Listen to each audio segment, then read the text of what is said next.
floating in the wind. Well, here's what I don't get. How people get upset with this. Like, they came back, and this is close to her camp. Quote, Wendy's didn't make a joke. They made a choice. This wasn't harmless banner. This was a billion-dollar brand using its platform to publicly demean a woman.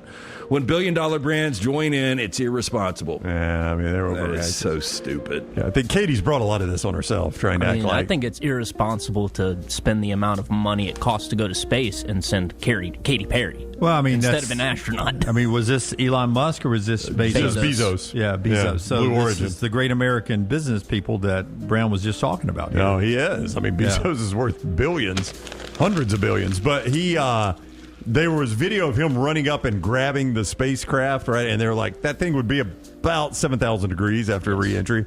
So, I mean, there are a lot of holes in the story if you start digging deep enough in the conspiracies. Now, it's not J.D. Vance killing the Pope, but it is still fairly Which, deep. after watching... Conclave. Conclave. I think it's possible. Did J.D. Vance kill the Pope? Yeah. But do you burn up on reentry if you just go to this outer envelope of our atmosphere? That's what people are saying. Yeah, I don't think you get the friction on your return inside the atmosphere. Yeah, if you don't exit yes, and that's what people are saying. Is like, that there are a lot of holes in this story. Yeah. But I am going to follow Wendy's now, Dunaway. Well, good. Follow it. Go get you a burger. Great. That was one thing I saw when I was looking up pictures of the Wendy's tweets is people are eating at Wendy's and saying the Katy Perry tweets made them say, well, of course, Wendy's is going to say that now. Well, was it not Wendy's who wants to say it? From other people on other people? Social media. Yeah. It is funny once a year. I think that's a good trash thing for once a year to pull some of their best tweets because we did that one time before and that was hilarious. Yeah, they do like there's one day a year where they just roast everybody. People like roast me or something like that, I think. Yeah, what is that day? Roast day? Yeah, they're good at it though. Yeah. They are. I remember that one trash we did where just a bunch of them. It was fantastic. Former tennis world's number one. Let me take that back. Andre Agassi is going to make his professional debut in the fast-growing sport of pickleball next week. He looks like Jeff Bezos. He is going to team up with the top-ranked Anna Leigh Waters for the mixed doubles at the U.S. Open Pickleball Championships, invented in 1965. I did not realize pickleball goes that way back. Well, I'd have guessed 5 years ago. Group of American friends, pickleball, fast-paced paddle sport similar to tennis and badminton. Now Waters, 18 years old, Professional Pickleball Association's top-ranked player in the world for singles, doubles, and mixed doubles, and Agassi said he would probably weigh her down. 54-year-old added that he did not see him joining the growing ranks of the pro pickleball players after the tournament. Yeah, they do these all-star matches that get pretty good ratings. They broadcasted either on ESPN or ESPN2 before this. Forget who did it last year. It seemed like Roddick and somebody played Steffi Graf and somebody recently. I can believe they get good TV ratings because so many people play pickleball now. Yeah, I mean, it's smart of ESPN to try to dive in. It's so condensed. I've seen it on, sitting in a restaurant or a bar and seen it on the TV. I've played one time. I had one of our listeners reach out, and they've got their own court. I thought you were going to play a lot more after that. He reached out again, and I wanted to. I love it. I mean, it was a lot of fun, and it was quick to pick up. I mean, if you. I've got a friend who remodeled their lake house. Start your day online with our website, nextroundlive.com, for the latest videos, podcasts, and college football stories. It's also a great way to stream the show or shop in the Next Round store. Stay connected by visiting nextroundlive.com. Everything Next Round is on demand now in the podcast section at nextroundlive.com. Follow Next Round Live on Twitter, Instagram, Facebook, and YouTube. The social media team at Next Round Live is dedicated to giving you daily news conferences and practice video from UAB, Alabama, Auburn, and around college football. Follow and compare to the sites you used to visit. You'll also get the latest highlights and news from the Next Round Daily Show. Turn on the notifications so you don't miss a thing. Next Round Live on Twitter, Instagram, Facebook, and YouTube. See more at nextroundlive.com. Call the Next Round now at 205-734-0923. Jim Dunaway, Lance Taylor, Ryan Brown. Live from the Birmingham Racecourse Casino Studios, the Next Round, presented by Bud Light, is on now. We've got a great sports memorabilia piece that sold last night for $7 million. We'll talk about that later on. I always love when these pieces sell. And then we'll look at some college football stuff, but it's NFL draft and reaction because it's college football blending into the nation's most popular sport, and that's the National Football League. Live show on a Friday now as we get going along today. And Alabama kept their streak alive with at least one first-round draft pick for 17 straight drafts now. Pretty impressive run from the Crimson Tide. Well, hey, look, no drama. Tyler Booker goes 12 to Dallas. It really surprised me. And I guess what it showed you was Jerry immediately with Zach Martin, a Hall of Famer, retiring. They wanted the immediate replacement. A lot of, the draft experts didn't have. They had Tyler Booker, best overall player, anywhere from 25 to 45. And so a lot of people believe this is a reach. But the Cowboys have gotten the first-round pick right over the last decade, so good for Tyler Booker. Yeah, that was one thing that Matt Mosley pointed out on the show yesterday was, people want to take shots at Jerry Jones for a lot of things. One thing you really can't take shots at him for is their draft. They do a pretty good job in it. I mean, they've got a starting quarterback that has started a while in the league that they picked in the third round. Third round, yeah. You don't do that often. They've gotten a lot of they've gone offensive line a lot, I think, in the first round. I don't have the numbers in front of me. It feels like I think they went center one year in the first round, which you don't see a lot of teams go center in the first round. And that's the way I feel about Booker. I feel like he'll start 10 straight years for the Dallas Cowboys. Oh, did you see how excited he was when he got drafted? And look, and if you're a Cowboys fan, if you're like, the immediate shock of, I did not see this coming, and then you see Booker, and you're like, oh, my God, I love this guy's energy. Yeah. And then you start to really do a deep dive into how many games he started at Alabama and the success he's had. And if you really do a deep dive, the transition from Nick Saban to Kalen DeBoer and what he did for everybody internally in that locker room and was one of the vocal leaders, and you heard Saban raving about him last night. If I'm a Cowboy, I'm excited. At least I'm optimistic about this. I would say this, Brownie. Everything that Booker has done, and I tweeted this out last night, he at a very young age, attacked it as a professional. I mean, have you ever seen Booker not be professional? No, but I mean, I would also say the IMG deal, I think, helps guys that want to do that in that realm. I mean, you're playing basically for a semi-pro franchise. Let's call it what it is. Yeah. Jihaad Campbell, the other Alabama player, also an IMG guy. And I think, that model rubs some people the wrong way, the IMG model. But in terms of what Jim's talking about, I do think it probably helps you in situations like that. You learn early, man. Yeah, I mean, you arrive at college having basically played for a college already. Because Booker's born in Connecticut, a Northeast guy. Jersey for Jihaad Campbell, you don't get the same competition up there. No. If you stay in your high school. You're right. So they went to IMG and they played basically all-stars, an all-star team against better high school competition. Basically, it's the first rung to getting to college. Great point by you guys. I hate the Eagles just because they're so good now and they got the best roster in football and they've had it for the last couple of years, but they get even better last night because they're in a position where they can roll the dice and take an opportunity on a chance where the only negative on Campbell was the shoulder and medicals. But they've got such a stacked roster, they can, hey, we're going to put a flyer on this guy, and if he is healthy, this is going to be one of the steals of the draft, and I think it probably will be. Yeah, I mean, there are a lot of the draft experts, Daniel Jeremiah and those guys that are like, Jihaad Campbell is almost certainly a top 15 pick, might have crept close to the top 10 if not for that shoulder injury and surgery. So, yeah, if you're the Eagles. Defending world champions picking at the back end of the draft. Getting a starter. Yeah. Yeah. Getting a starter that a lot of people think could have knocked on the door of the top 10 if not for shoulder surgery. And my wife was asking me about that. The one part of the draft she watched was who was it? The Penn State tight end. Tyler Warren. Tyler Warren, as he kept falling. Do you see all his high school tape? I did. That's playing up in the Northeast. Now, he was playing in Idaho, one of 6 players to ever be drafted out of the state of Idaho. But watching him play high school basketball and watching him run the Wildcat in high school football, it wasn't fair. Because she was, yeah, I know. You're absolutely, because you saw him run the Wildcat in college, and it was pretty successful. Didn't look fair then. Yeah. And it almost caught Saban. I know Saban did a ton of prep, you could tell again. But that one run where he takes Wildcat around the left tackle, it almost caught him by surprise. He's like, I do think Loveland's got the best hands, but this guy, he was just like blown away. So you just answered my question. You watched the ABC version. I did. Me too. See, I kicked myself because I had the NBA locked on one, and then I put that on and just left it. Yeah. You know why? But you know what killed me the whole night was Desmond giggling. Yeah. That's all he does, giggle. I giggle too on the show. That's my role on this show is to giggle. No, Yeah, Brown's got the obligatory laugh. I've got the courtesy laugh. Yep. Yeah. Right, Tyler? You've noticed it too, right? Oh, of course. Yeah, I get criticized for it, and that's fine. But like when guests make jokes, if nobody Yeah. laughs, it's just going to be super awkward. Yeah. I'm just trying to cut the awkward. Yeah, he is the laugh track from the 70s. I have to be.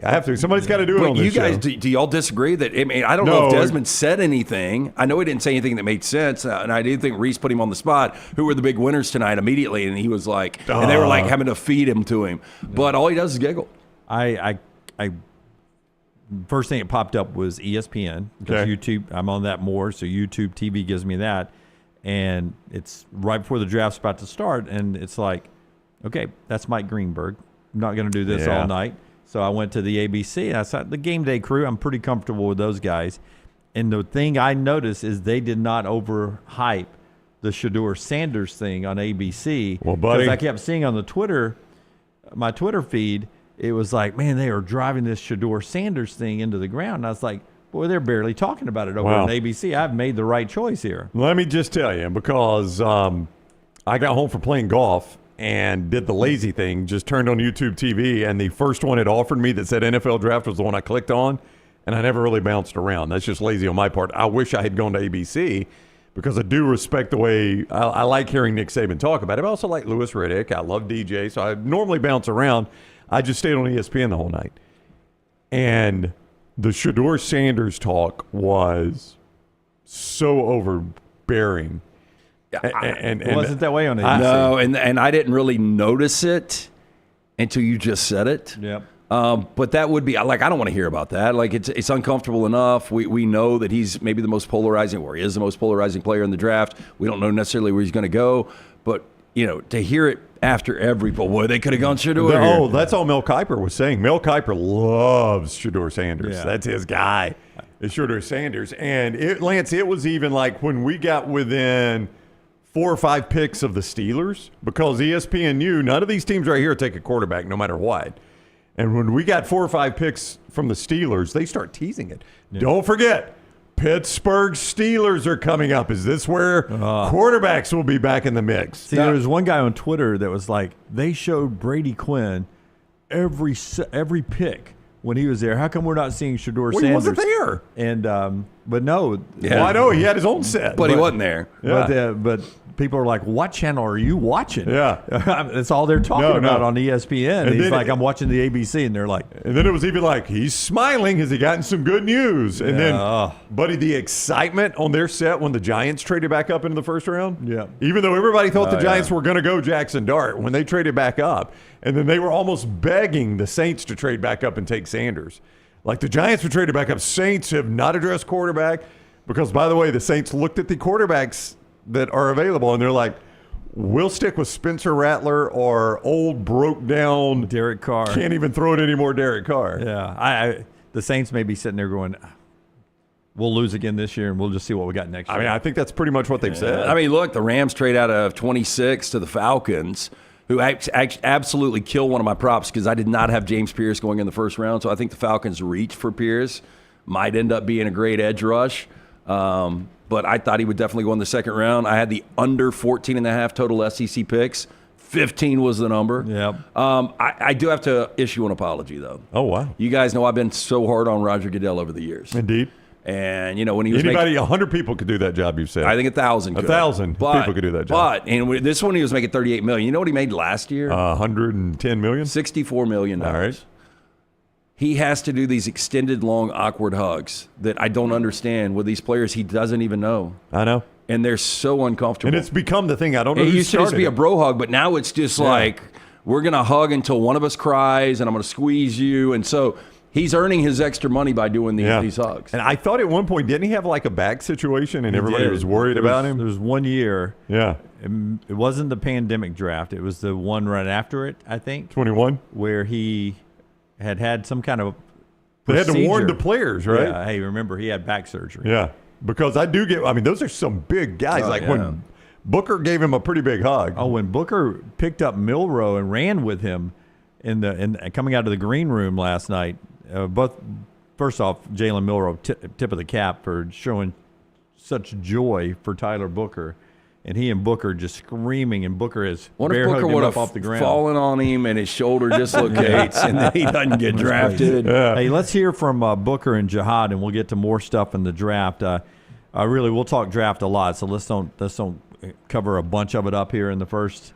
Before we do the Booker sound, let's hear from a couple of our great sponsors. One of them is our friend Dr. B. He's got LT's hair cooking today on a Friday going into a weekend, probably going to the beach, the lake, or whatever. Got to have that hair on a boat flowing in the wind. Yeah, there you go. That's the plan, Dunaway.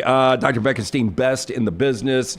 Not only the hair, he has done a range of cosmetic and reconstructive procedures for the last 20 years. But make the phone call that I made over 3 years ago. If you are starting to lose your hair, you want to maintain it. It could be happening in any decade, from your 20s all the way to your 50s. You want to maintain, you want to grow some back, do what I did. Make this call, 205-319-0316.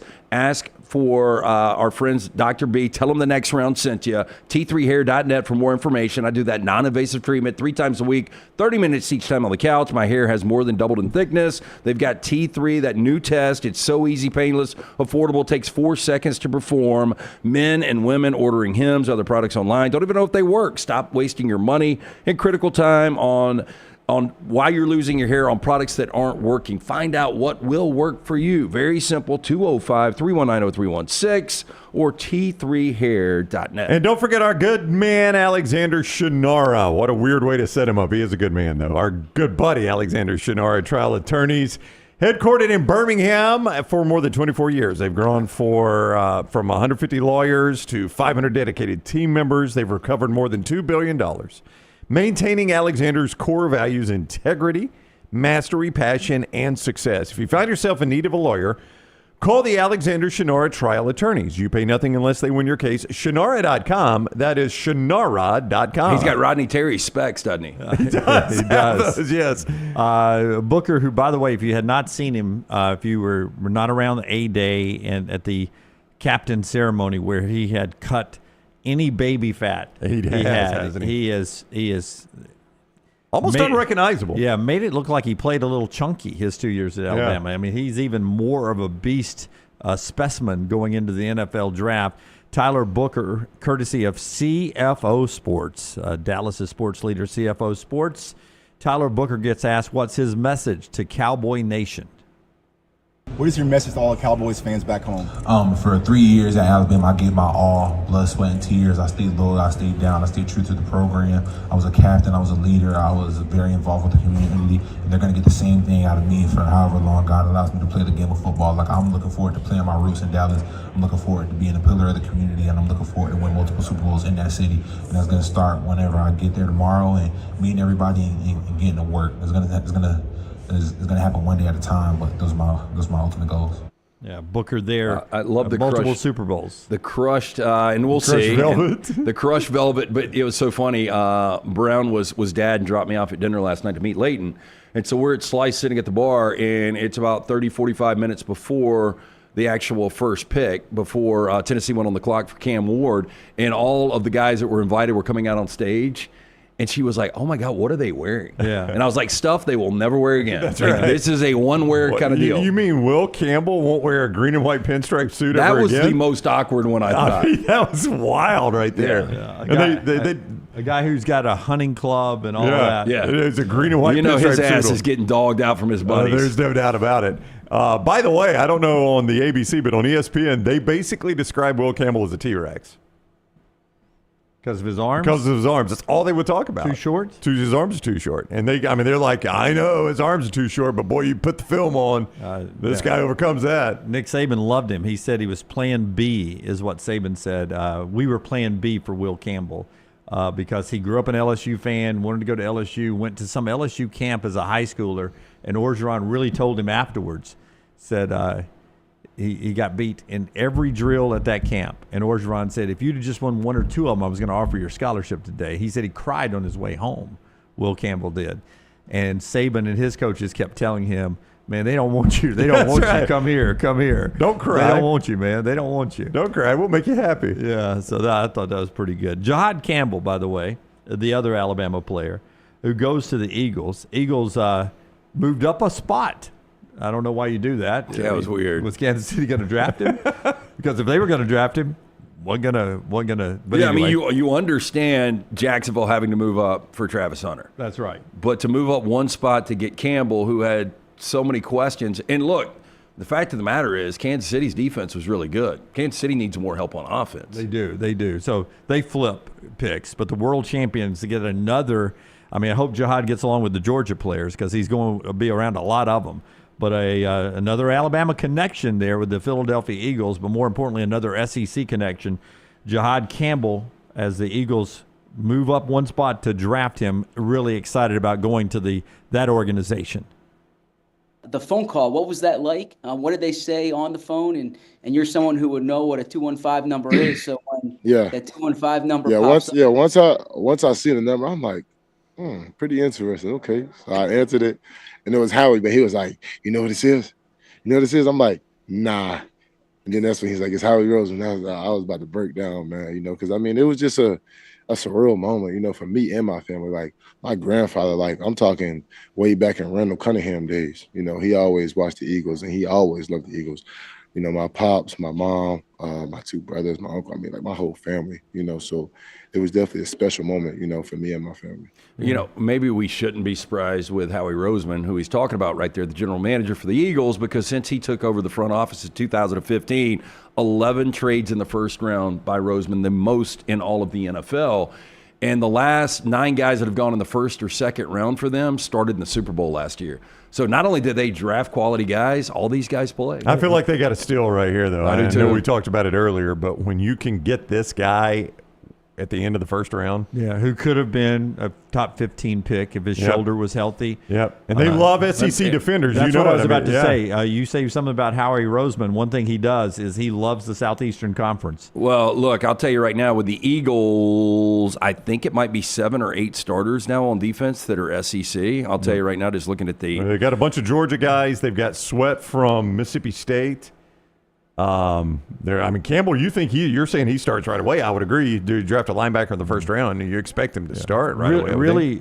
Really a better cover guy than he is a run support guy. So, do you have to do any of that in the NFL? You do have to cover some people. Yeah, you do. You have to cover they've some got really athletic 7 guys. in the top 22 on defense. Yeah, that's crazy. We'll talk about what the SEC did, but Alabama keeps that streak going.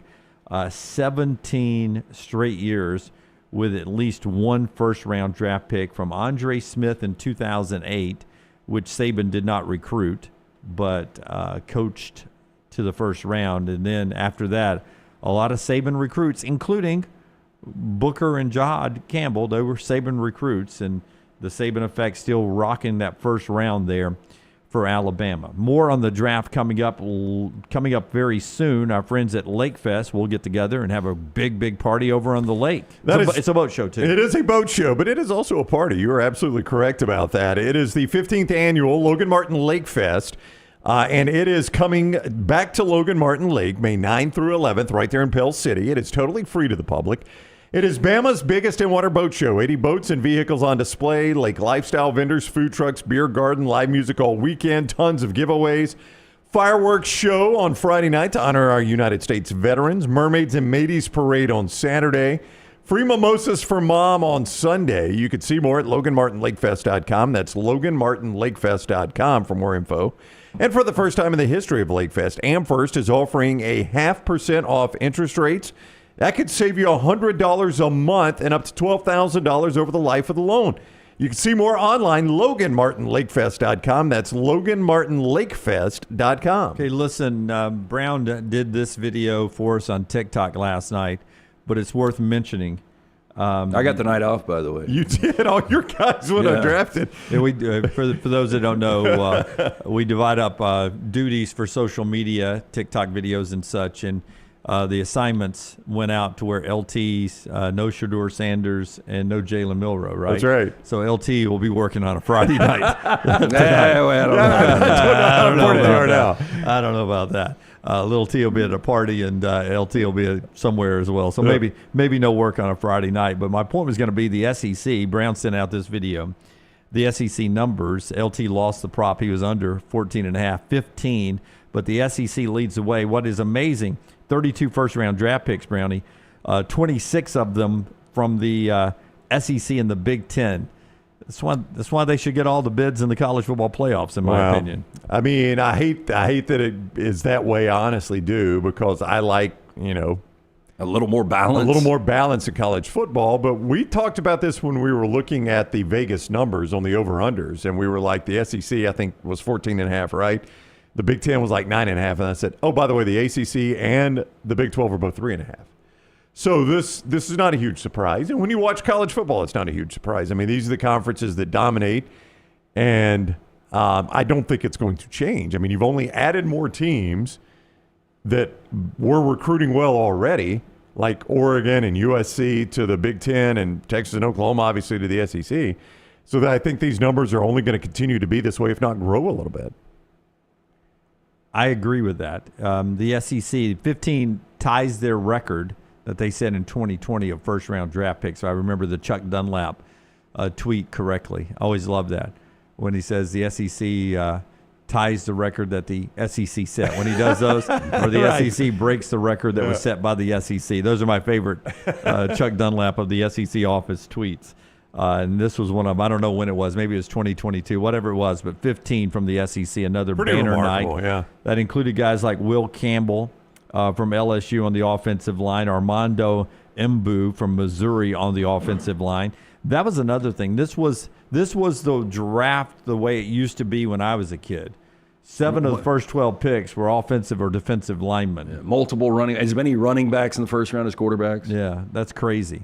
But the offensive linemen and defensive linemen off early in this draft. And then there's the guy you're talking about, Ashton Genty, who falls to Pete Carroll and the Las Vegas Raider. I mean, there were people that could have picked him first, but again, Mel Kiper had him, or ESPN, I don't know if it's Phil Yates or Mel Kiper, had him. Was it their second best, third best in the entire draft? I mean, if you're telling me he has a chance to be Saquon Barkley, and I get him, what was it, sixth overall? No, I think that's a fault for me. Yeah, if you can tell me he's Saquon Barkley, I do think that he will end up being the best player in this draft. Well, Nick Saban again said last night, he and Herbstreit raved about the fact that he played wide receiver in high school because he was at such a competitive high school that he couldn't be the starting running back until his senior year.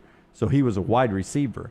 And Saban had some number that he had broken down on tape that Boise rarely used him in a passing situation. That's a whole nother level of talent. Don't know if you know this. They didn't have to. I mean, every time he touched the ball, he was taking it to the house. I know, but he's like, you haven't even seen what can still be unlocked by an NFL team, that this guy is a great receiver out of the backfield. The first person I heard make this comp was Brock Heward back during the fall, but he was like, Ashton Genty reminds me a lot of Marshall Faulk. Now, the build is different because Faulk was just kind of pudgy. Like, he's probably one of those guys that you can squeeze him a little bit. And Ashton Genty is put together like a rock. Have you seen him with his shirt off? Like, there was some video popping off last night on social media. I mean, I can imagine. It was unbelievable. Yeah, he probably has 0 ounces of fat on him.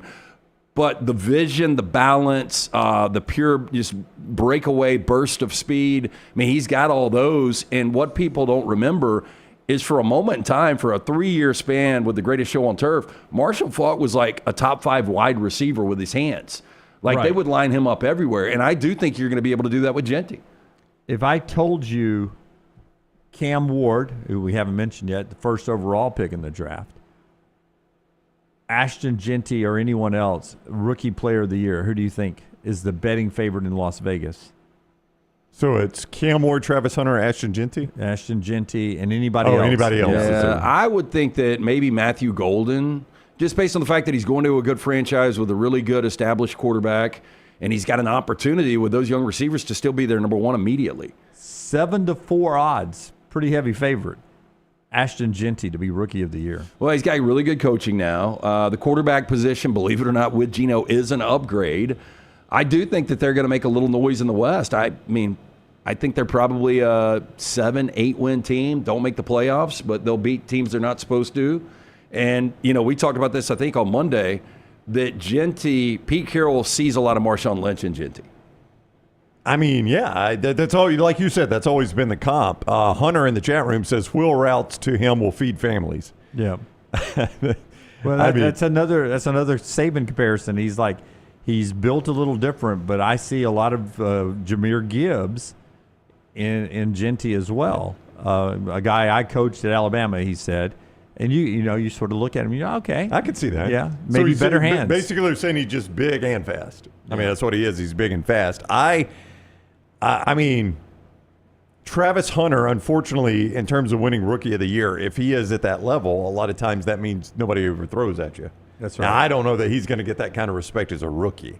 It's going to take him a minute to earn the nobody's going to throw at him respect in the NFL. And I missed the pick because I was leaving dinner. The Hunter pick? And going back home. Yeah, I mean, I knew that he got traded and I know he was going there, but I didn't hear what they said about him. Like, to me, it's still a mystery. Like, how are teams really going to use him? Like, what is the balance? Is it a 50-50 balance? Do you have a certain amount of reps you want to get on offense and defense? Are you going to do more offense than defense, more defense than offense? I just thought it was funny thinking from terms of a Cleveland fan. They had to be sitting there thinking, we didn't even have the first pick and we're going to get the best player in the draft because almost everybody thought that Travis Hunter was the best player in the draft. Yeah. Cam Ward went number 1 because Tennessee had to have quarterback, and that's what you do. And, Browns fans are like, we're going to get the best player in the draft. We're going to get the best player in the draft. We've got to trade. And you're like, yeah. They got a lot, though. I mean, for the Jags to give up the 5th, the 36th, 126, and their number 1 next year to move up, this is one of those things, and I've got zero confidence in Liam Cohen. Which tells me the Browns really like the quarterback stock next year to trade for a number 1, right? Yeah, probably, because they figured Jacksonville's going to be bad again. They're probably like, we didn't really like the quarterback group this year. We'll have our number 1 and their number 1. So if we need to package that and trade, we just like the quarterbacks better next year. So let's go and do it now. What was Saban and Herbstreit's take on how they will utilize Hunter? Saban and Herbstreit agreed that he is a all-pro cornerback that will occasionally play wide receiver. That is pretty much what... That's the way I would use him. That's pretty much what everybody has said about him. Yeah. Is if you're going to draft this high, you need to play him at corner because... See, and I thought Jeanty would end up being a Jag because, we talked about weapons that they needed for Trevor Lawrence, and if that happened, maybe Etienne gets traded. But I mean, Jacksonville's one of those franchises I still feel like nobody cares about ticket sales. No. Nobody cares about ticket sales in NFL, so don't kid yourself. It's not like a startup league where you got to have people in the seats to meet your budget. That doesn't matter because of TV contracts in the NFL.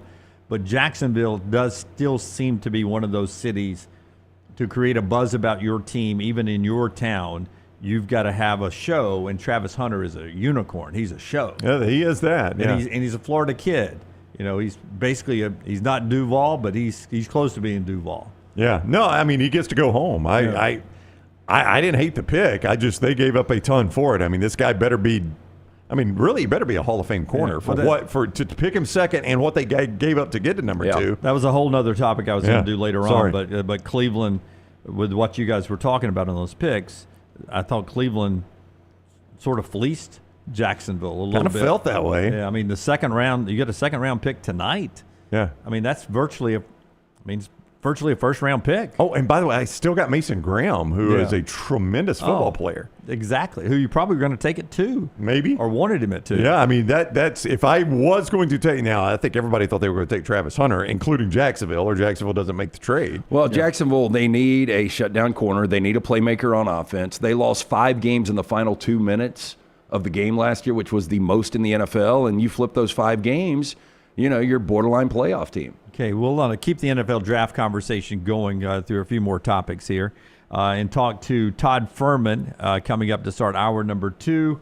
Ian Fitzsimmons, old friend of the show, actually part of the Roundtable original cast, will join us at 10:30 Central Time. midway through hour number 2 to talk about the excitement in Dallas and all the NFL draft stuff. He's actually in Green Bay. Yeah, I'm interested to hear from him what the atmosphere was like. Yeah, because that's what Leighton asked me. She was looking at the crowd at Green Bay, and she was like, do you think they have to wear diapers? Like, how are they going to the bathroom? My wife asked the same question. She said, what happens if you have to go to the bathroom? I said, I guess you just pee down your leg. I said, if it was raining, I would pee on myself. I don't know where the bathrooms are. I don't know. Because she was pointing out what they do in, what do you call it, Times Square. Yeah, it's like my wife said the exact same thing. Women think a lot. I guess so. Right. Yeah. So, I mean, do y'all want to talk about Green Bay, the atmosphere here quickly? Because that's another thing that I thought was fascinating. That looks like a destination location that I think I want to go to a game there now. No, it looked pretty awesome. I mean, to see the aerials, from the drones and to see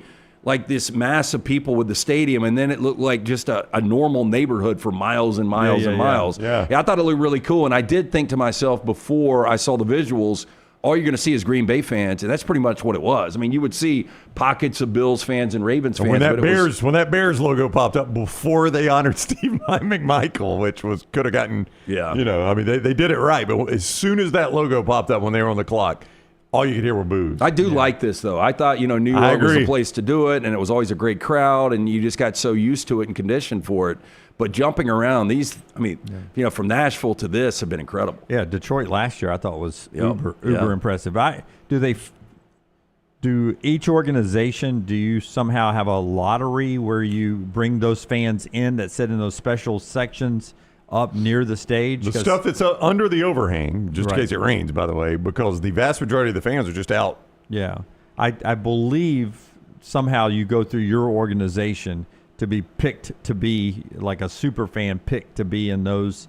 TV shot. Yeah, the TV shot. Yeah. I like that too. Yeah, probably so. Another thing. Because we didn't get that much in New York. I got to say this. Make-A-Wish is so good. Such a great cause. But at the same time, it puts me in a bad situation because the kid rolls up there for Buffalo and gives the pick. Denver. Was it Denver? Yeah, I think it was Denver. I think it was too. Yeah. You sure? Yeah. Yeah, it's his Broncos. Yeah, blah, blah, blah. Okay. I thought it was Buffalo. Anyway, well, then that kills. I mean, I was going to say, I feel like I have to pull for Buffalo. I'm almost positive it was Buffalo. Yeah. I think maybe it was they Buffalo. did too, but maybe. I know Denver was This one. was a 16-year-old kid that was in the wheelchair. Oh, no, this is not a wheelchair. This is a different one. Yeah. I didn't see that one. Yeah, this kid comes up and gets the crowd up. Forster's agreeing with me, yeah. Yeah, so they had two then. They had one that was Denver, one that was Buffalo. But I was like, damn, I want this kid to be able to see a Buffalo championship. Yeah, I hope the kid gets better. Of course, if you do a deep dive on every fan base, you'll come across fans like that. I hope the kid gets better. His Make-A-Wish was to do the selection. The selection. Yeah. So it was pretty awesome. He did a great job with it. His wish has been granted. Yeah. Let's don't go to a championship. He didn't have to see that. His Make-A-Wish was not see the Bills win a Super Bowl. That's right. Okay. You guys just sold me back the other way. I wish I could see the Dolphins would win personally. But this kid probably, much like me, living the entire week to see your 1-3 hours of your team. And, that's right, yeah. Hell, we don't know. I mean, I could get hit by, FedEx truck today. Yeah. So you never know when your time's going to come. But I do think every great fan, I'm going to consider myself a great fan just because of the hours I put in, should see their team win a championship. Just at least one. I don't disagree with you. To taste it. I'd love one. Well, that would mean we'd need all 32 teams to Impossible. rotate around every generation. World peace, impossible. Cleveland has fans too, Lance. Yeah, I mean, Carolina's got to win one at some point. We're never going to agree on politics in the United States, right? No, hard championships. But I said that long before we got to where we are now, political culture. What I used to say, no survey, no polls, 100%, because people would vote against freedom. You did say that, yes. And that's true. All right, here we go. That's the end of the first segment that's brought to you today by a couple of our great sponsors. One of them is our friend at Bojangles. Brownie, tell us about what the Bo has for us. Oh, buddy, coming up at lunch today, you can get those Bo Bites, those hand-breaded, terrific chicken, fried to crispy perfection, perfect for sharing, bite-sized. You could snack with it when you're on the go. One thing, just don't call it a nugget. It's a Bo Bite. The hardest part is choosing from the 6 dipping sauces, one for every craving, the creamy house-made ranch, the sweet and spicy peach honey pepper. It just depends on the mood you're in. Head to your nearest Bojangles today. Discover the dippable, shareable, craveable Bo Bites. It's Bo time. So I did say last night, Lance's lock, we had the under 14.5 players SEC drafted in the first round. We lost that. We were 1-2 in our props. We had under 2.5 running backs. We had over 2.5 quarterbacks. I kicked myself in the ass for that one. I did think Shedeur would slip into the first round.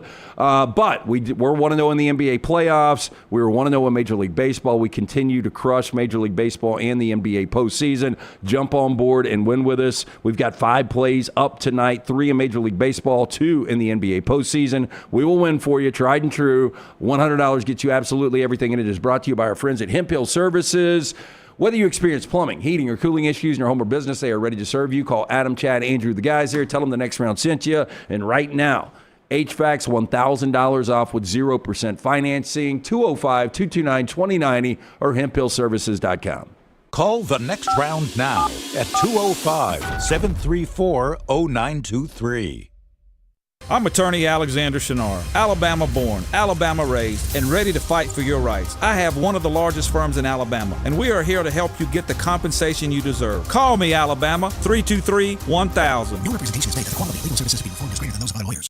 Storm season is here. Make sure you have a plan of action in place right now. Greg from Pell City and Storm Restoration Roofing should be your first call when storms hit. Insurance companies love working with Storm Restoration Roofing because of Greg Nelson's name and reputation in the industry. When storms hit, call Greg Nelson. He's local, 205-542-3531. He's the home of the free no-cost roof inspection. Greg from Pell City on Facebook, 205-542-3531. It's Storm Restoration Roofing. You could win a Cadillac CT5 or your share of $25,000 in free play and cash at Birmingham Racecourse Casino. The more you visit, the more chances you have to win. Play the latest, most exciting games around with fun bonuses and big jackpots. You can be a winner too. Come win your share during the Cadillac CT5 and $25,000 giveaway at Birmingham Racecourse Casino. Drawings April 5th and 6th. Located off I-459, exit 31, Derby Parkway. Must be 21 or older. Must be present to win.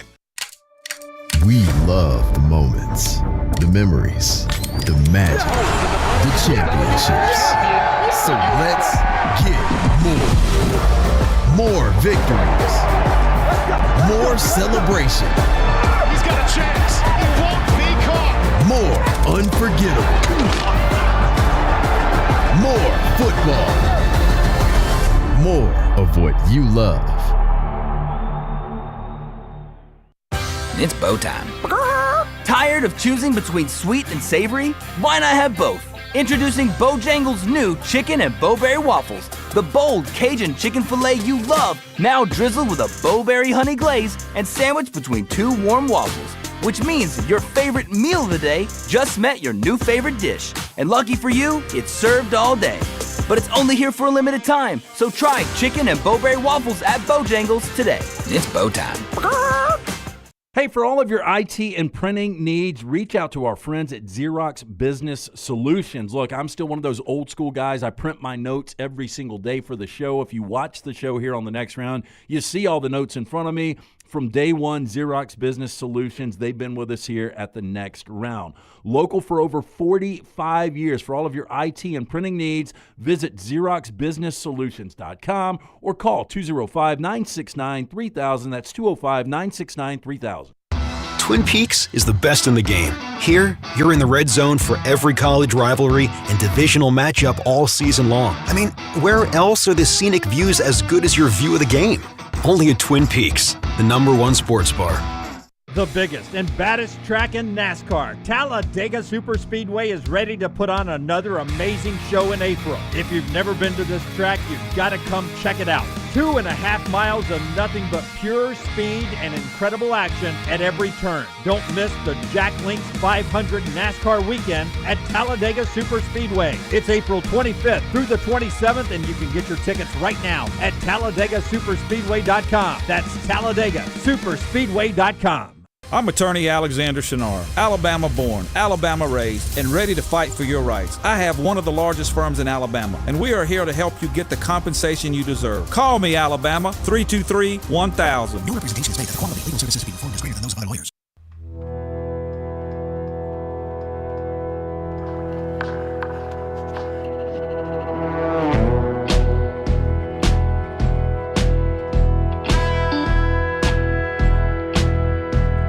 Hey, back with you on the next round. A lot more NFL draft stuff to discuss. One other thing I want to point out in college football, though, Alabama got another tight end. Brown, you've from Troy, best available tight end still left in the portal. You had made that point, Brownie, that Alabama needed some bodies in the tight end room. Yeah, there's no doubt. I mean, I think Alabama had gotten a little maybe depleted at that position. I've seen some of the people that cover Alabama, including Clint Lamb, covercrimson.com, covercrimson.com to go sign up for that. Just talk about how maybe these guys aren't top-of-the-line tight ends. I don't know. Maybe they'll develop into that, but they had to have bodies. Yeah. I mean, at some point, you just got to have guys to fill out the room. Brody Dalton is the Troy tight end that now is at Alabama, 6'5", 250, one of the top tight ends in the portal. Only has 1 year of eligibility left, so it's a quick fix there at the tight end position. But they were running offensive linemen in spring out at the tight end just to fill the slot. Yeah.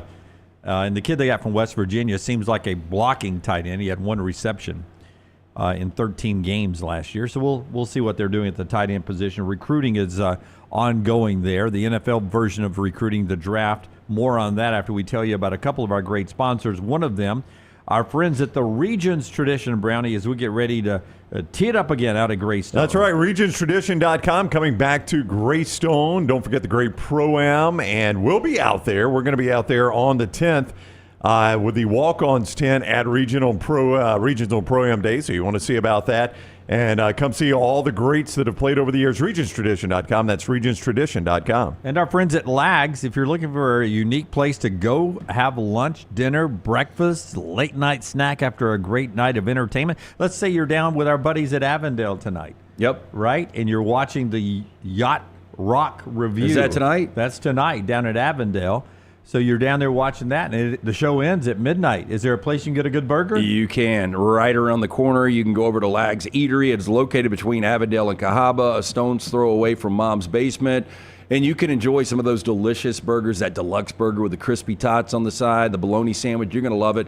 Cold beer as well. And they are open late tonight and tomorrow night. They'll start serving breakfast at 6 a.m. They'll go all the way to 2 a.m. if you work that second or third shift. Or, as Dunaway said, if you're just out for some entertainment and you want to grab something on your way home, Lags is the place to do it. Once in Homewood years ago, they have brought back the nostalgic Lags Eatery located right there in Avondale. Get in, see Eric Justin. Make sure you tell them the guys from the next round sent you. By the way, in the NBA last night, the Thunder down 29 at one point in the second half, down 26 at the half. And they come back and beat the Grizzlies 114-108. Helped out that Ja got a hip injury, left the game. But they lead that series 3-0. The Knicks, that was stake through the heart, by the way, to blow that kind of lead and have any kind of semblance. Not that they were going to survive again. I think most people believe the Thunder are the best team in the NBA, but to blow that kind of lead and go in an 0-3 hole, I mean, they lost by 51 in Game 1. Look for much the same in Game 4. Yeah, just go ahead and tap out, right? The Knicks barely, they should have blown the Pistons away, barely hold on to beat the Pistons 118-116. I thought when the series started it'd be an easy Knicks, like 4 games to 1. Anything but so far. Well, Cade Cunningham has really developed for Detroit, but going into that, the series price was massive as far as New York winning this 7-game series, but there were a lot of people that believed Detroit was going to take it the distance. We had the Knicks last night minus the 1.5. We were lucky to get there, but it seemed like they were up 8-10 the entire game, and they would just let the Pistons hang around. And the Clippers beat Denver, who is broken, 117-83. That was the first playoff game in the new Intuit Dome out there, the $51 billion arena that at one end of the floor has the steep embankment wall of super fans. And I noticed yesterday before that game, the league average of shooting free throws is 78%. When the visitors are shooting into the wall, they're shooting 73%. 5% below the league average on made free throws shooting into the wall of super fans. Steeper seating and the best of the best Clipper fans, a real home court advantage for them. They lead that series 2-1. Another triple header tonight, including Boston and Orlando up 2-0, Pacers and the Bucks, Pacers up 2-0, and then the Lakers T-Wolves. That series tied 1-1 as the NBA playoffs continue. Lance'sLock.com for plays. NASCAR racing on the track today over at Talladega, Brownie. Yeah, big weekend all weekend long for the Jack Links 500 weekend at Talladega Super Speedway. You can still get a spot there for the weekend, Saturday and or Sunday. Do both. TalladagaSuperspeedway.com. That's TalladagaSuperspeedway.com. It's the Jack Links 500 weekend. Best racing you'll ever see right there at Talladega. Just 500 miles of intense racing, turn after turn after turn. TalladagaSuperspeedway.com. Jack Links 500 weekend this weekend at Talladega Super Speedway. Okay, by the way, the folks at 24/7 Sports who have been doing for a long time the STAR system in recruits, high school recruits to college. The breakout of last night's first round of the NFL draft, 11 of the first round picks were 5 stars. 15 of them were 4 stars. So an additional 15? Yeah. Okay. 11 were 5 stars. 15 of the first round were 4 stars. So that's 26 of 32. That's really good, by the way. Yep. 4 of them were 3 stars. That's 30. By the way, no 2 stars, no 1 stars. 2 of them were unranked coming out of high school. Can I guess? I don't know who the second one is. I assume it's the North Dakota State linebacker. Grace had to be, yeah. But the first one is Cam Ward, first overall pick, had 0 stars. That's what I was coming going out to of high say. school. Incarnate Ward, he was short. A lot of people never projected him as a starting Division I quarterback and put up massive numbers there. And Washington State went and got him, and then obviously Miami got him from there. Well, and there are a lot of people who say, ooh, boy, look, the recruiting services missed on that. By the way, 130 Division I schools missed on it, too. That's right. They could have all gone and gotten Cam Ward, and none of those did. So, I mean. That's right. If he had just committed to Missouri or somewhere out of high school, 24/7 would have reevaluated and given him stars. Well, there was no coach. There were, whenever Cam Ward was being recruited, there were, of 133 coaches, nobody looked at him and said, he doesn't meet all my physical criteria, but this kid can play. Let's see if he grows into something. He's the first overall pick, guys, though. I know. It's crazy. What a story. I mean, I really haven't followed. I mean, I remember him at Incarnate Word. We talked about it on the air. I don't know what it was, but hey, watch this Incarnate Word kid. He is unbelievable. I don't know if you guys remember this. This was in the fall of 23, and we had Joel Klatt on, and, it was coming out of the Texas game. And I remember asking Klatt, if this Alabama team had Cam Ward, Washington State's Cam Ward, back in September of 23, he was like, I think they'd win a national championship. Yeah. So, not a lot of people saw him, but when you saw him, you were like, man, this guy's electrifying. And then obviously a lot of people saw him with Miami because there were so many people pulling for Miami to lose these late tight wire acts that they continue to win. And by the way, he had to play to the end. It seemed like every week for them. I mean, they were in tight games, high-scoring tight games every week. And listen, I know you guys get tired of me saying Nick Saban said this, but on the broadcast last night, he basically threw Mario Cristobal under the bus. He's like, if Miami had any semblance of a defense, this team offensively was good enough to win the national championship. Well, I don't know about that. That's what he said. I mean, Nick Saban said that. They're good enough to win the national championship with their offense. They'd have made the playoff. Yeah. I don't know if they're good enough to win the Well, I national mean, if they had a lights out defense, I mean, we saw Notre Dame play for the national championship, so it really wouldn't have surprised me. Cam Ward was that good. Yeah. He was the best quarterback in college football. So last what year. is he in the NFL? I don't know. See, that's just it. I don't know. I really don't. If he was your franchise's quarterback, would you feel? I think it would. Yeah, I think I would feel better. I mean, it depends on where he goes. I mean, him going to Tennessee, I don't know what that does for me. Again, Tennessee's, they've never drafted this high, at least a quarterback. And they've never gotten quarterback draft right. Ever. And I just again, for people that will say this, McNair was a Houston Oiler draft pick. The Tennessee Titans at Lance have never drafted quarterback. Dan Pasquarini. Yeah. Warren Moon. Those were all Houston Oilers. Titans. Tennessee Titans, Lance, have never drafted quarterback. Yeah, so I don't know. I mean, I think he's really, really good. He's super athletic. He makes all the throws. I mean, he didn't throw an interception on a pass over 20 yards this year. Wow. He's just a lights out, electrifying quarterback, but I don't know at Tennessee. If you put him in San Francisco, if you put him in L.A., if you put him in Minnesota, I'd feel really good, but I just don't know. The Giants trade back up to get Jaxson Dart, and I don't know if they're trying to wake up the Eli Manning echoes. I think there's more of a... If I'm a Giants fan today, I'm kind of... I mean, what has Jaxson Dart done that makes you think he can be Eli Manning or he can be anybody else that has been successful in the National Football League? Again, I'm pulling for the kid. I like him a lot. I just seems a little erratic. And if that's going to be your next great Giants quarterback, I'm not seeing it, but who knows? You sometimes see these stats that you don't think of, like stats I would never pay attention to hardly, but it's something you could see how these NFL franchises fall in love. Apparently the stat that everybody loved about Jaxson Dart was his completion percentage under pressure. Apparently, he was one of the best in the country last year at his completion percentage under pressure. It's when he's not under pressure and he throws a stupid pass that I'm more concerned about. Yeah. And look, with Jaxson Dart, I've said it, you go back and look at the ranked teams he faced at Ole Miss, and often those were his worst games. And that's not across the board. There were some ranked teams he played well.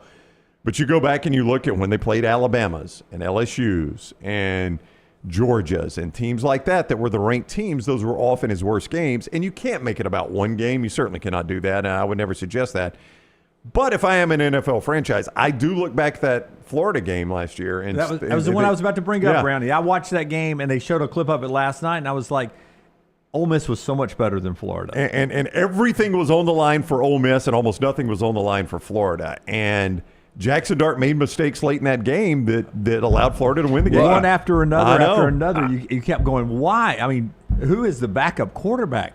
This guy is killing you guys. He was. I think Brian Dable is a well-respected coach offensively. He must be to still have a job. But that was going to be my point. For him to still have a job, we know this is the last year. Like, he's got to have some success, and he's got his quarterback this year in Russell Wilson, and he's got a backup in Jameis Winston.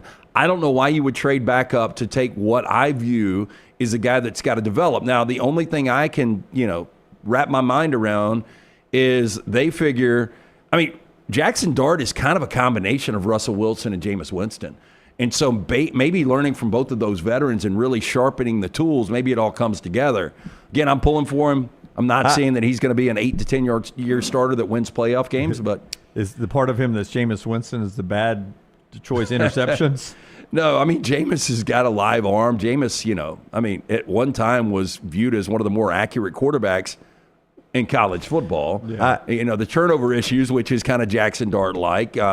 Jameis is probably a little more athletic than we give him credit for, or a lot more athletic. He made so many great plays from our Buccaneers, but it was like, 33 touchdowns, 33 interceptions. Yeah. You praise your Rams front office, rightfully so. Yeah. They've done a really good job. When they traded last night, I was like, no. I wonder if they baited the Giants into that trade. Maybe. Though. Yeah. Because if you look at who was drafting after that spot right there, where the Giants traded up, it was the Rams. But then after that, none of these teams need quarterback. Atlanta, they've got Penix. Baltimore obviously has Lamar Jackson. Detroit's got Jared Goff. Washington has got Jaden Daniels. Buffalo's got Josh Allen. Philadelphia's got Jalen Hurts. Kansas City. All those teams didn't need quarterback. The only team that you even thought might take quarterback would be the Rams. Yeah, and you feel like maybe they baited the Giants into this trade. You're going to trade in front of me. We're taking a quarterback. Yeah, look, and they did like Jaxson Dart. Now I've heard they like Jalen Milroe, and there's some that like Shedeur. Because it felt like you could take Jaxson Dart in the second round. I do think the Rams trade back and go, and they didn't have a second round, so now they're middle of the second round, and I think if one of those quarterbacks is out there, I'm not going to be surprised at all, whether it's Jalen Milroe or Shedeur, if the Rams take one of those guys. By the way, 2 quarterbacks in the first round. Last year, we had 6 in the first 12 picks. Yep. And good quarterbacks last year. 6 in the first 12 picks. And the last one, I think, was Bo Nix, and they made the playoffs. Well, I was about to say, most of those quarterbacks, I'm not going to be able to do all 6 off the top of my head, but most of them have worked out. Jaden, Caleb. Worked out. Drake May. Worked out. Penix. Definitely worked Nix. out. Definitely worked out. Went to the playoffs. Who's my 6th? Who's my 6th? I can't remember because we know number 7 was Spencer Rattler, so we cut it off right there. But the vast majority of that was a pretty good quarterback draft, at least through year 1. Am I going to have to look it up? Who'd you name again? Yeah, I have that right here. Named them all except for one. So your quarterbacks last year were Caleb Williams, Jaden Daniels, Drake May, Michael Penix Jr., J.J. McCarthy. That was the other one. We haven't seen him. Because he didn't play. He didn't play. So that's the one we don't know if it worked out. But otherwise, most of those guys through year 1 were not a rookie bust. I think that Cade Klubnik might end up being the best quarterback in college football this year.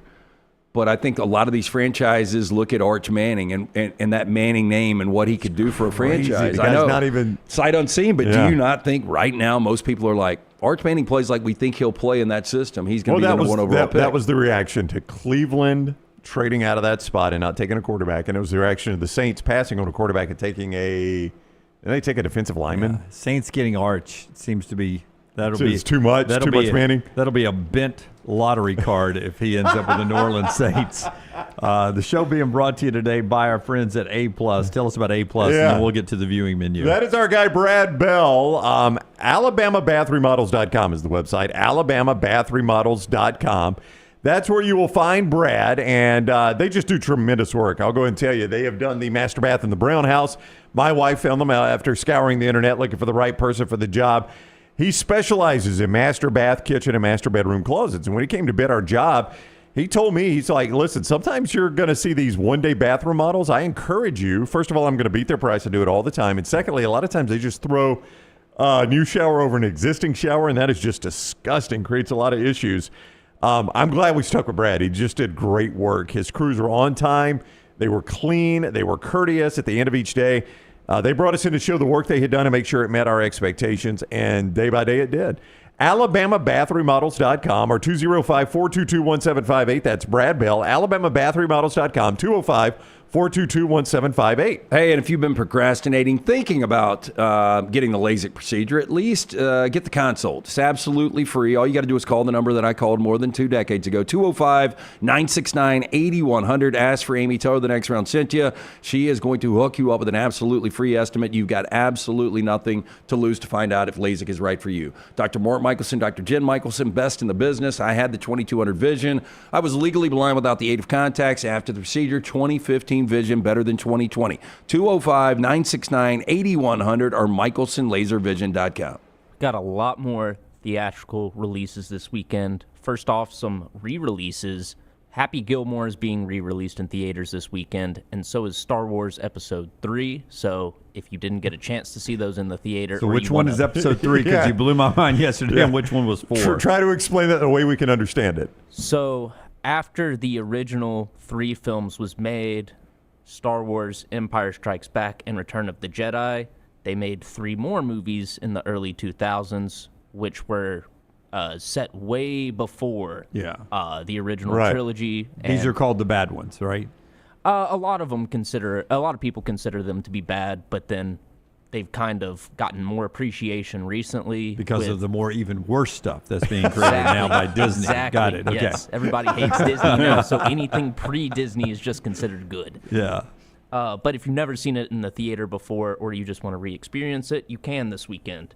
And then we've also got a new movie from director David Cronenberg, director of The Fly.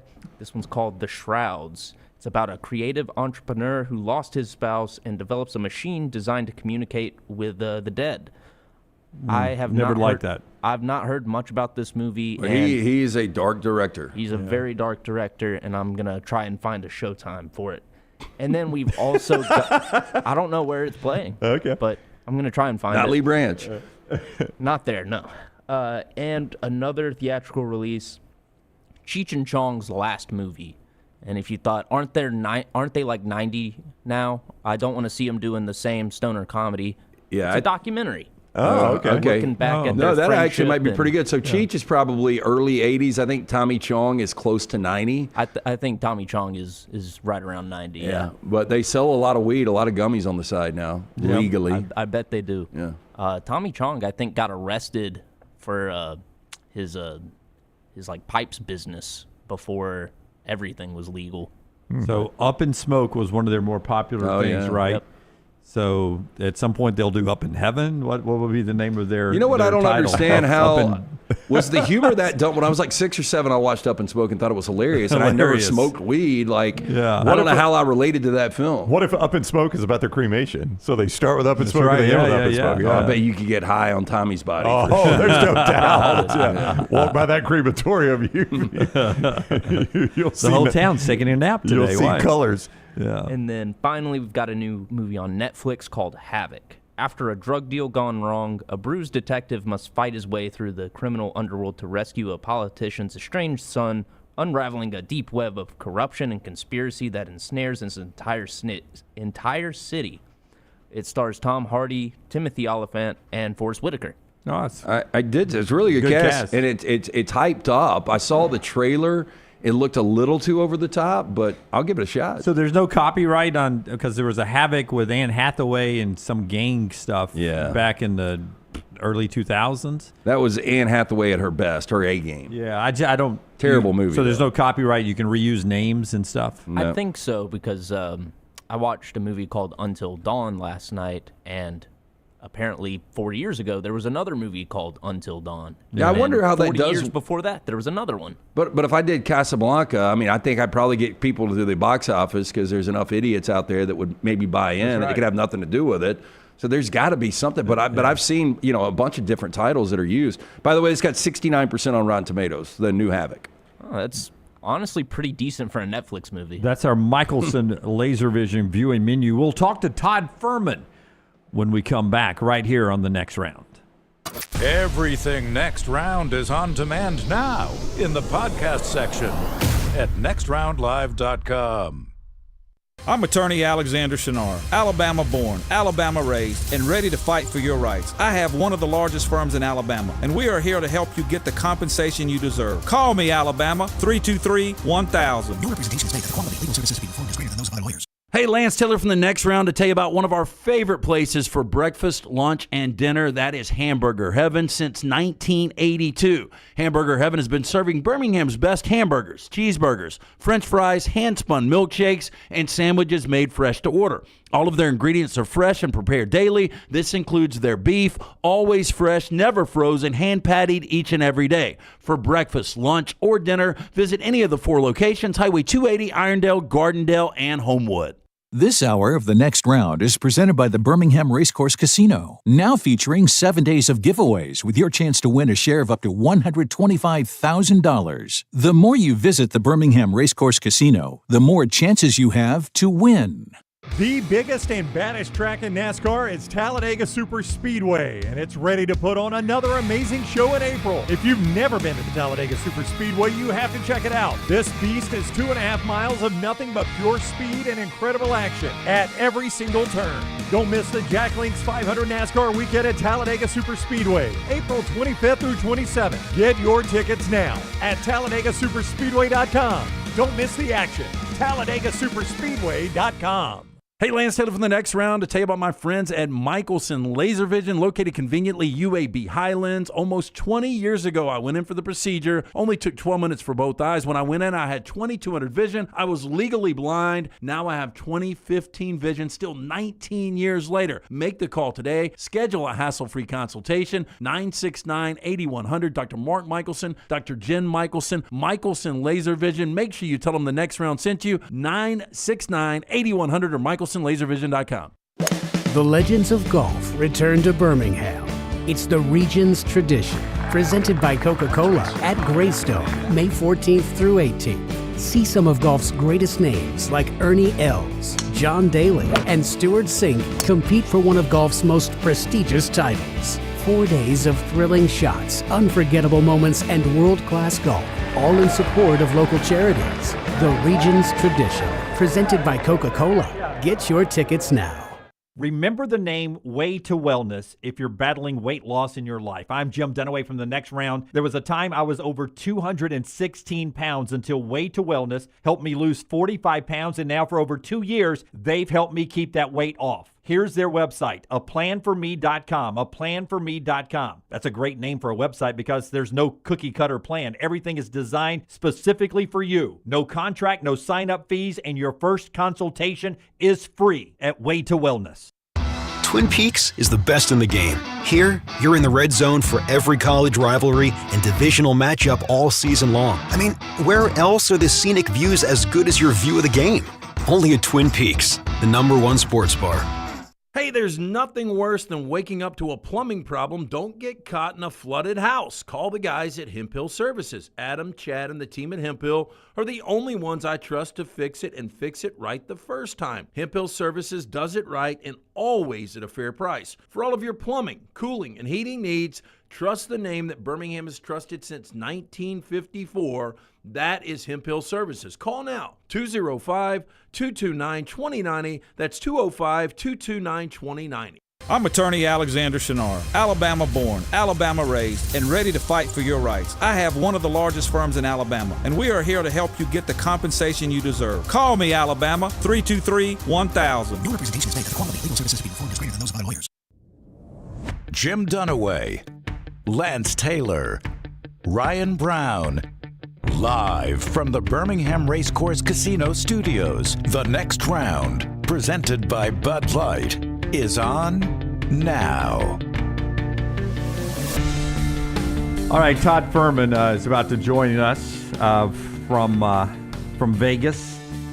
Talladega weekend. Brown's he ever going to come to Talladega? Yeah, we're going to get him here. I promise you. Tell us about NASCAR as we get to him. Spring race, because he's like us. Fall is just tough to go to the race. It's football season. Football season with Fuhrman and us. But spring race, absolutely, Fuhrman's going to go with us one time.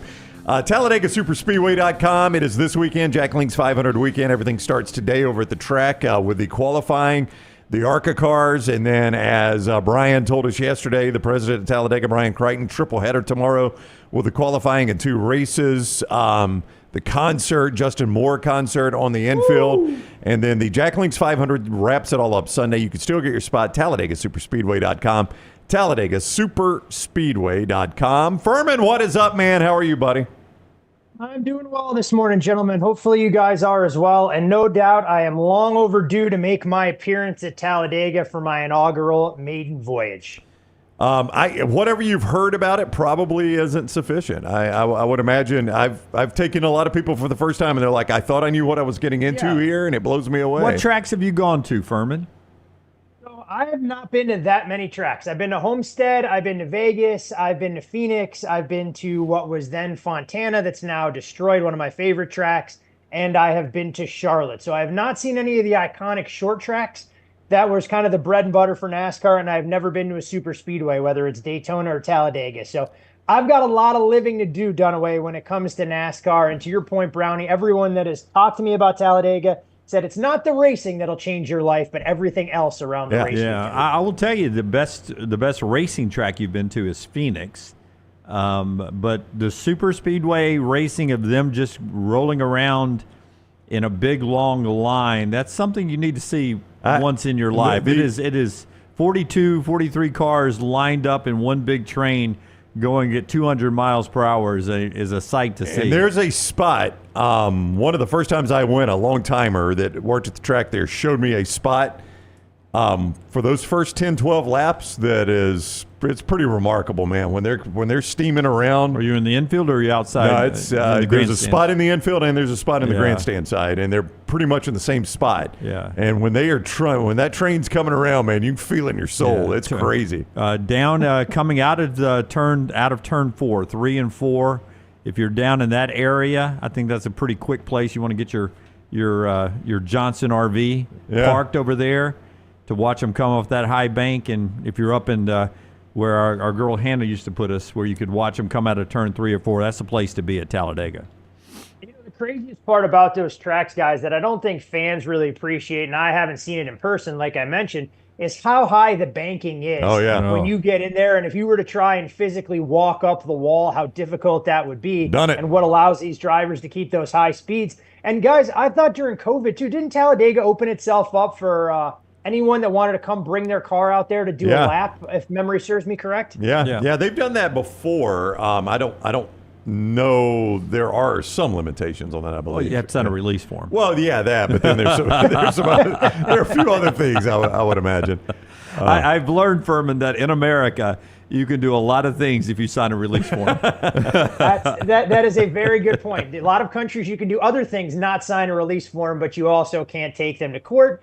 And you can't collect any potential damages for bodily harm. After having done hang gliding in Mexico, I can speak all too well. Oh, wow. Oh, man. That's some trust right there now. Yeah. Well, hey, you gotta live dangerously when you're in your teens, guys. Not something that I would run to do anytime soon, but it's a little bit better than a different story I can tell you about being held hostage to a certain extent taking ATVs across cliffs in New Zealand when a buddy of mine drove his ATV off the cliff. We didn't have money to try and pay for the replacement ATV, and given the time difference, the tour proprietor would not let us leave the establishment until his parents wired in money as we watched that ATV roll about 5,000 feet to the bottom. Okay, back to it. How did he survive? Did he just jump off and let it go over the cliff? I mean, how did that? Yep. It was a group of us. We were in our senior year of college, and he was actually racing. Probably not the best idea when you're on a cliff overlooking the ocean to do that. He jumped off the RV in time, and I was taking it a little bit more cautiously. So I came up behind the crew, and I see the RV rolling down. So naturally, I'm thinking the worst case scenario that he's going to be down there in that ravine with them. And of course, being the smart asses we were, we go, can't we just get a helicopter in here to try and get this thing out? Little to say, it was quite the experience, and I have never had a willingness or a desire to race ATVs in that kind of environment, knowing what could have potentially been the worst case scenario if things hadn't gone better that day. So they would not let you leave until they wired the money. Like, was there guns involved, or they just were threatening enough? No guns involved, but yeah, we were kind of removed from anywhere, and it was before the days of Uber. So, the guy that ran these tours picked you up from, I would say a hotel, but that'd be a lie. It was a youth hostel we were staying in. So through the five of us in the back of, whatever it was, an SUV of sorts, drove us about 45 minutes to an hour outside of town. There was nowhere we were going to go, and he wasn't driving us back to town until he got his money. So, we sat there, and I guess hostage, at least for me, was probably a loosely described term, because I just asked the guy if he had beer and if we had access to watching, American sports. I think I sat there and watched a college basketball game in December and was cracking some New Zealand beers, and it was an enjoyable experience for me overall, but I also wasn't the one that had to tell my parents they had to send $5,000+ to replace the ATV. So how uncomfortable was the trip back to town? Oh, it was absolutely brutal. It was absolutely brutal. We thought our buddy was going to have to jump on the next flight out because he was going to have no money left for the remainder of the 2-week backpacking trip we were going to do. But it was definitely one of those experiences that you don't forget. I'll never forget the name of the town in the South Island of New Zealand called Kokura, known for whale watching and some other outdoor pursuits. Wow. I will tell you, you're married now, so you'll relate to this a little bit.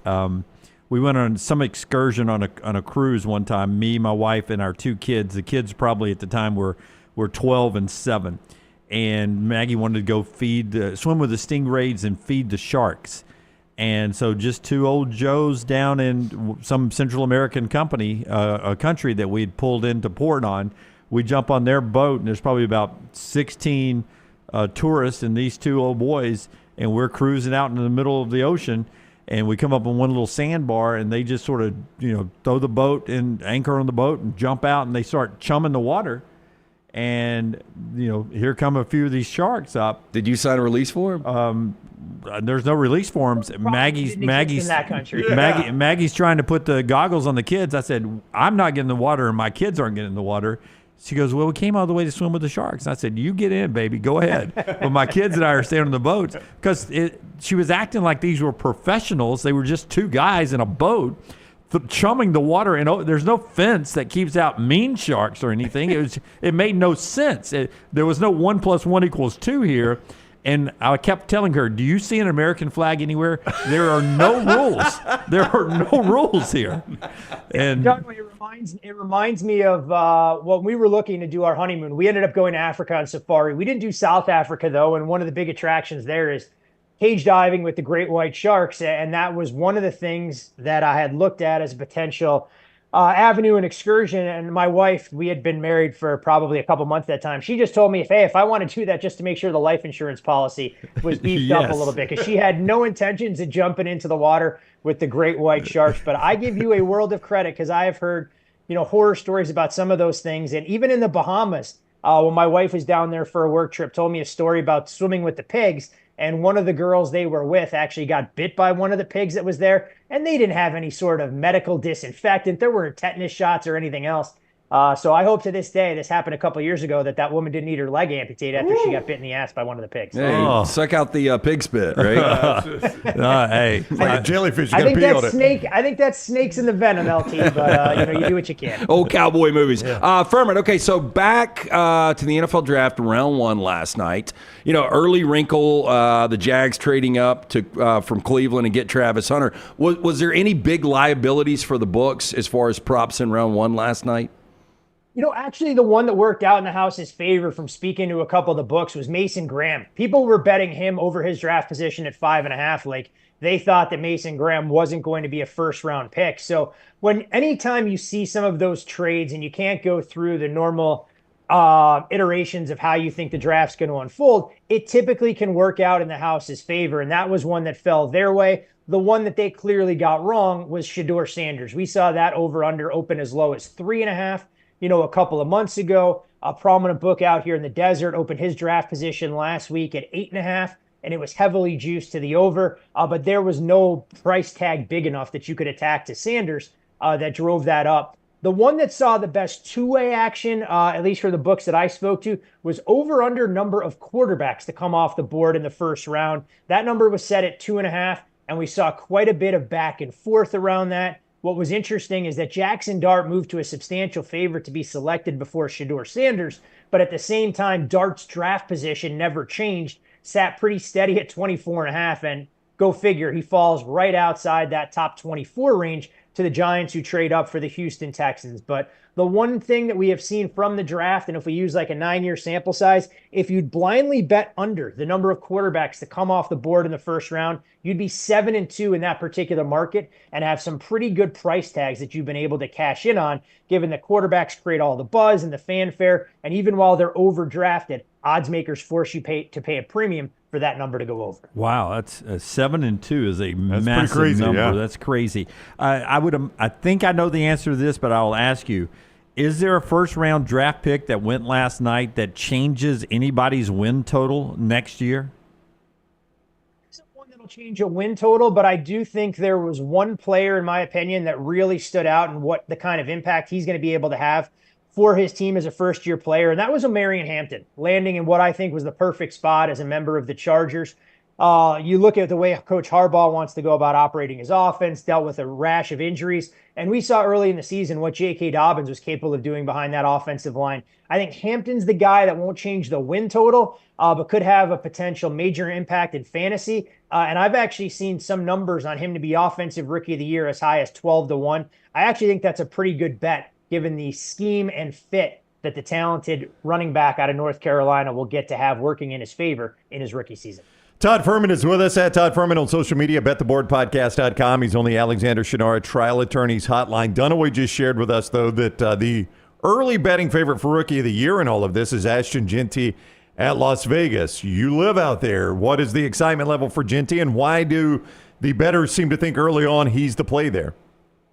From a raw talent standpoint, I think Ashton Jeanty is one of the few blue chip prospects that you actually had in the draft. Now, some of the comparisons to a guy like Saquon Barkley, in my opinion, are a little bit aggressive. But I also think that Vegas fans that also watch UNLV football have been absolutely tormented by Ashton Jeanty over the last couple of seasons. So it'll be nice to find themselves rooting for him now in the silver and black. We know that Pete Carroll runs a running back heavy type system with the acquisition of Geno Smith. Still some questions about the other offensive weapons, but Jeanty is going to get plenty of touches. My big concern for Jeanty is he's not going to be running behind an elite offensive line. And even if he's going to carry the ball 20 to 25 times a game, I wonder about his ability to accumulate stats. So while I can understand why he's one of the short shots on the board in that 2.5, 3-1 range right alongside Cam Ward, I think Hampton is in the much better situation in the same division and was really surprised to see him priced around 12-1 compared to how short Jeanty's number is at 3. Hey, back to Shedeur Sanders. I mean, his draft position was all over the place from 8.5 to 21.5. I think it even went up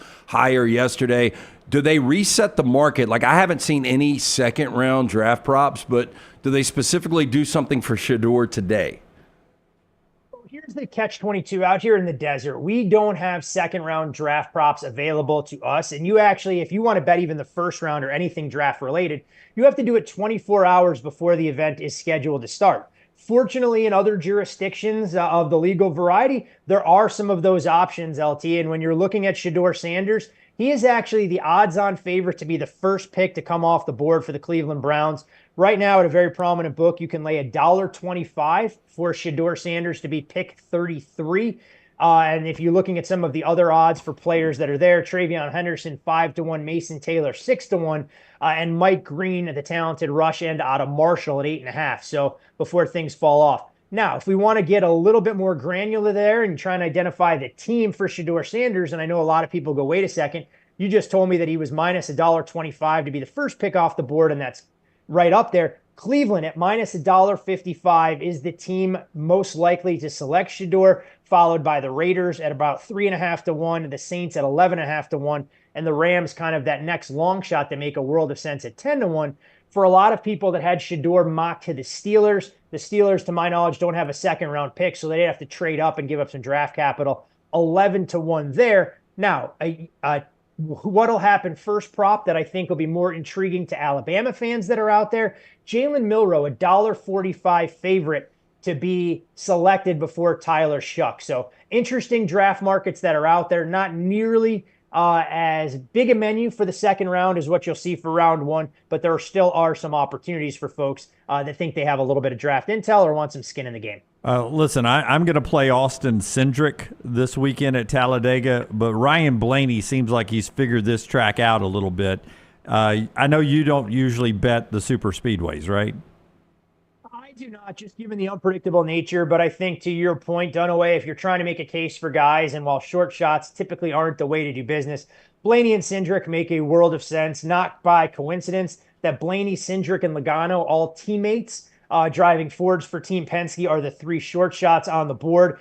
I'd actually encourage folks, if you can look around and find a sportsbook that offers winning race team at Team Penske at a price tag of 3-1 to be able to kind of have all three of those guys working in your favor, may give you a little bit of opportunity and upside. All right, that's Talladega from Todd Fuhrman and the NFL Draft and a wild story from New Zealand. I mean, I did not have any of that like all together there from Fuhrman, so that was really good. Fuhrman, Every now and again, Brownie, we got to keep you and the listeners on their toes. That's right. I don't want to be too boring and stodgy, just trying to throw number after number and making fun of Dunaway every Friday with Yeah, well, one of those two is always okay with us. It's okay with me, too. He is Todd Fuhrman, BetTheBoardPodcast.com. Thank you, Fuhrman. Have a good weekend.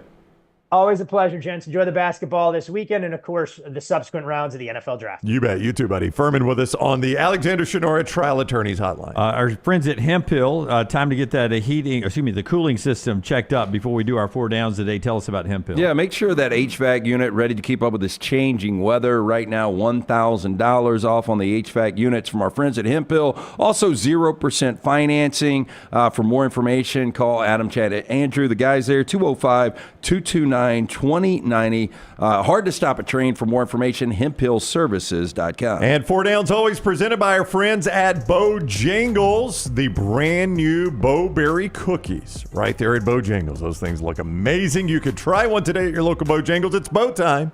First down. Next level flavor right there. Oh, yeah. So, more wins in 2025, Colorado or Shedeur Sanders? Does Shedeur have to start? Yeah, oh yeah. And if he goes to Vegas, will he? If he goes to Cleveland, he starts. I don't know if he starts in Vegas though, because I don't know if he's starting anywhere. Oh, you don't think he would start at Cleveland? Who was their other option? Joe Flacco. He wouldn't start Flacco. I'd forgotten Flacco playing 16, 17 games without getting hurt. He wouldn't do that. He'll get some starts probably at either place. I feel like Colorado wins 5, just misses a bowl game. Yeah, I think I'd probably go Colorado here. You don't know where Sanders is going to end up, and according to Fuhrman, the 2 most likely spots, you don't even think he's going to start a game. So I think I'd have to go Colorado. Yeah, I'd go Colorado because one could win it. Where are your 2 spots you think Shedeur goes? Well, I mean, he's going to go either to Cleveland. I think more than likely it's going to be Cleveland. I mean, their first pick tonight, right? Yeah, because they've got 2 in the top 5 of tonight. Yeah. Second down. I mean, Cleveland's got 33 and 36. Where does Pittsburgh go again? They're not in the second round. That's the problem. The Saints go 40th, so you got a chance at the Saints at 40. The Raiders possibility at 37. The Rams at 46. Yeah, and some of those are backups. You're going to be a backup. Yeah. Okay, how about this one? That's what I think will happen. Shedeur will go to a place where he will be the backup. Okay. More starts in 2025. Jalen Milroe with an NFL team or someone not named Ty Simpson at Alabama. Oh, that's a good one.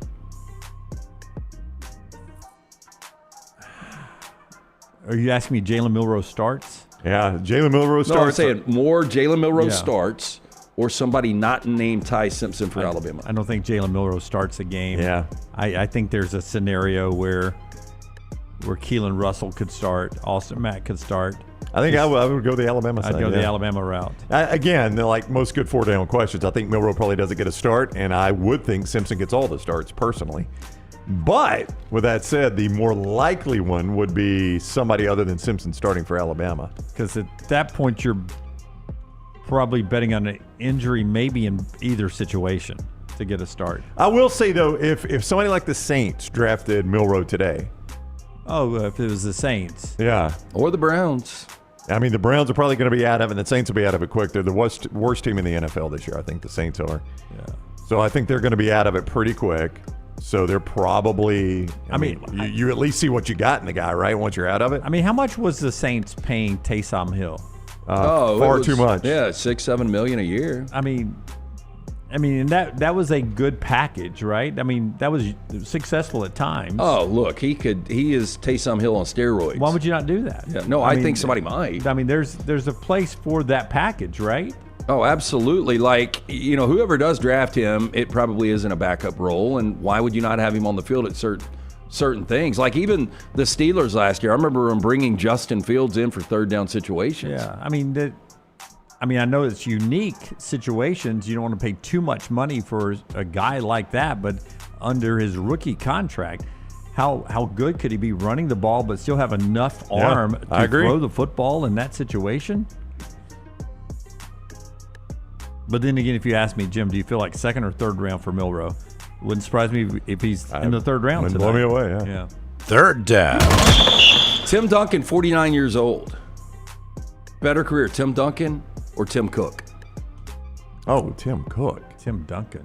Are you serious? Not even close. I don't even think it's close. It's Tim You Duncan. think Tim Duncan over Tim Cook? No, Tim Cook. Yeah, I'm 100% with Tyler. Wait. I mean, look. Wait. Again, can I just say what was already laid out and planned for Tim Cook when he got there? Right. Where it's the Apple guy, right? Yeah, he couldn't mess that thing up. It's the Apple guy. I mean, the Spurs are pretty good before Tim Duncan, too. You ever heard a guy named David Robinson? Oh, but they weren't championship good. They didn't win championships till Tim Duncan got there, and they immediately 5 and 10 years. Did. Yeah, 5 and 10 years. He is the greatest four of all time. Yeah. Okay. Now, if you're just doing dollars to dollars, I know this is a $1 trillion thing. Not even close. But there's only one guy that could do what Tim Duncan did.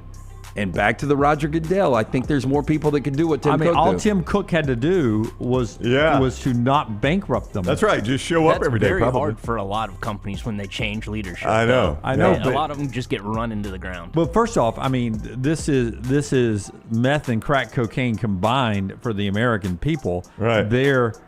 They got to have these now, right? Uh-huh. Like if there was a law passed that we couldn't have these. Oh, if 1 out of 50 blew up, we'd still roll the dice. That's right. That's right. How new is yours? It is very new. Oh, that's interesting. Yeah. So you had one, but you continue to buy new ones. Well, right? they make you because they don't. Yeah, but it was a plan that was already in place to Apple have the sticks it battery to the go consumer. dead, and they were the battery doing. doesn't just go dead. You don't just go buy it because the battery went dead. They've always got something new that hooks you in. No, it's more so they the were battery. doing that before Tim Cook took over, my friend. That's not Tim How Cook didn't often walk do you into guys the. charge your phones? Yeah. I want to know. Every night. Like, are you guys like wearing the battery out I'm quicker? just telling or is you- this just an Apple specific problem? Tim Well, you're not on Apple for a reason. We got a green text box over here. I'm just saying that Tim Cook walked in, and he was who's the old guy, Larry Coker.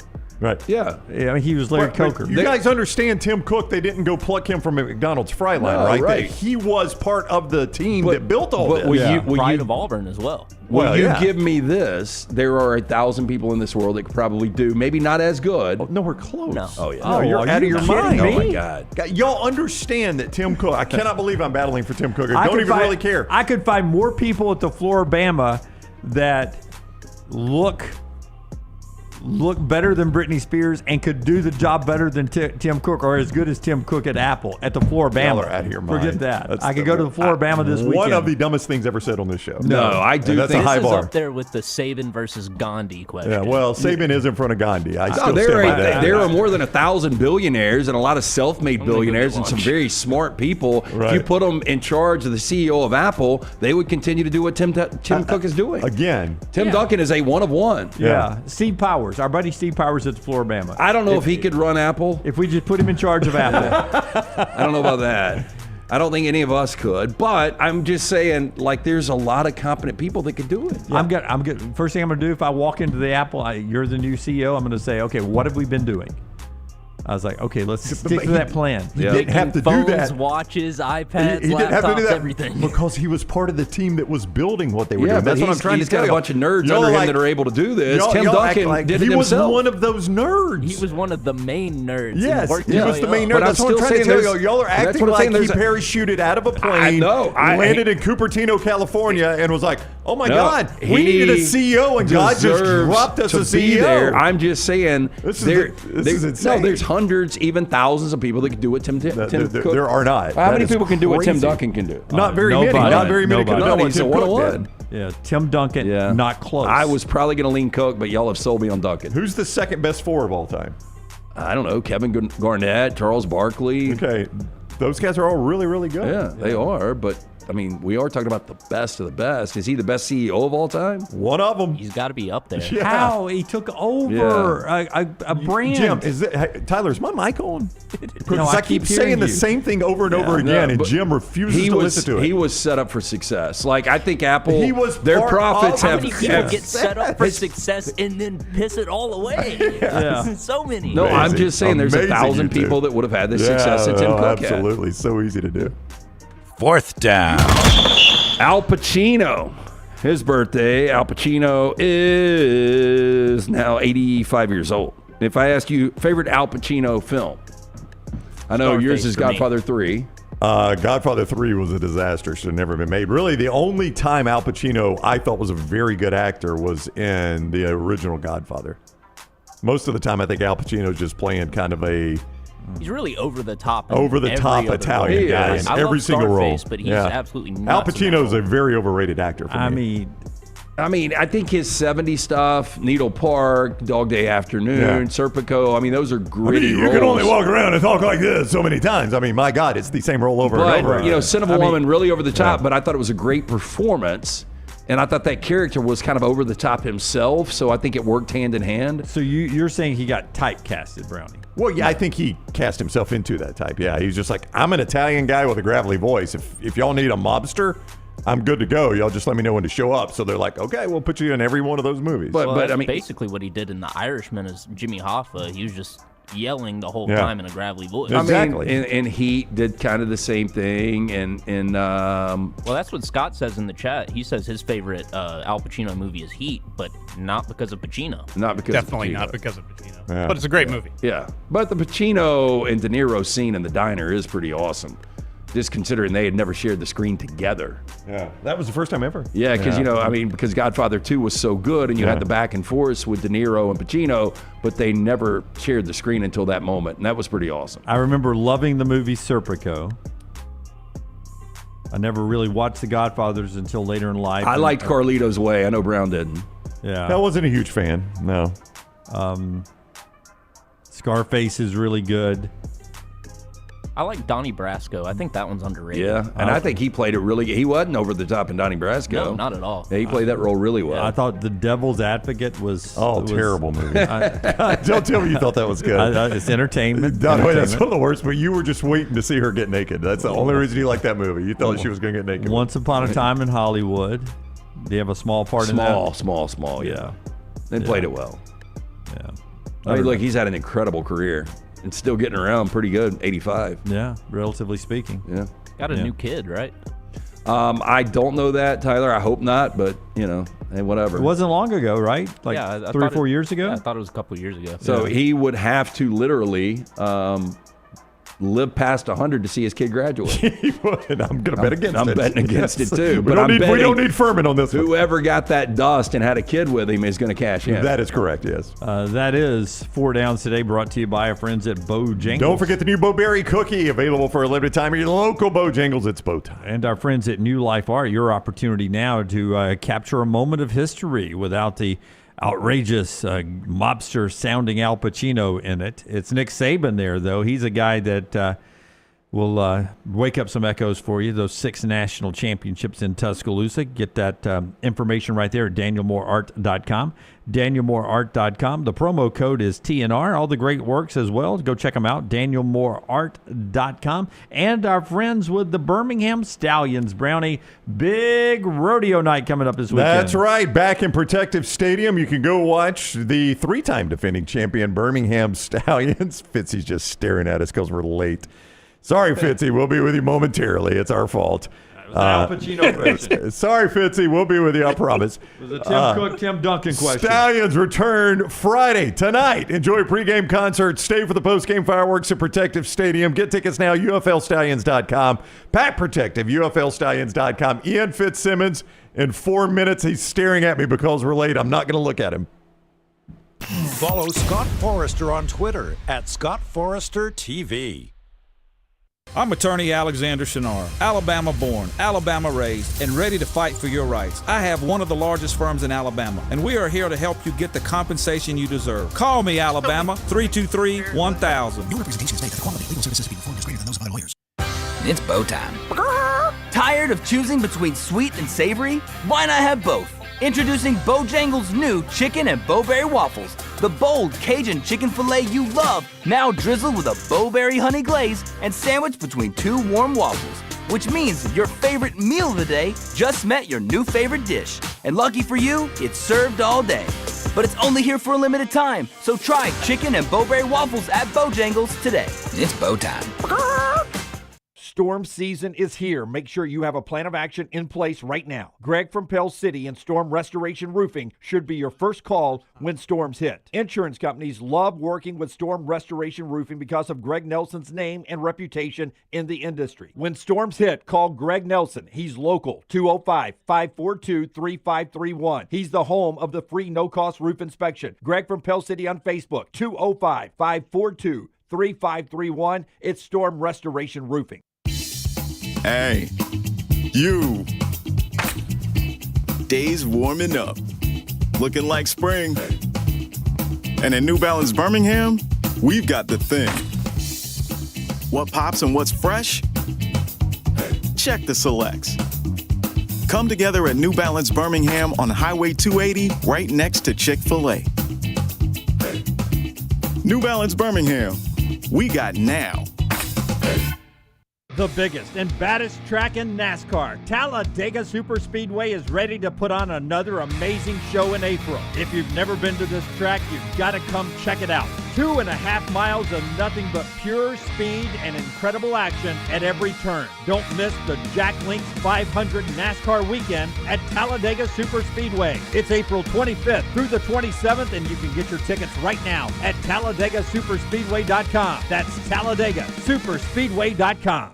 Hey, there's nothing worse than waking up to a plumbing problem. Don't get caught in a flooded house. Call the guys at Hemp Hill Services. Adam, Chad, and the team at Hemp Hill are the only ones I trust to fix it and fix it right the first time. Hemp Hill Services does it right and always at a fair price. For all of your plumbing, cooling, and heating needs, trust the name that Birmingham has trusted since 1954. That is Hemp Hill Services. Call now, 205-229-2090. That's 205-229-2090.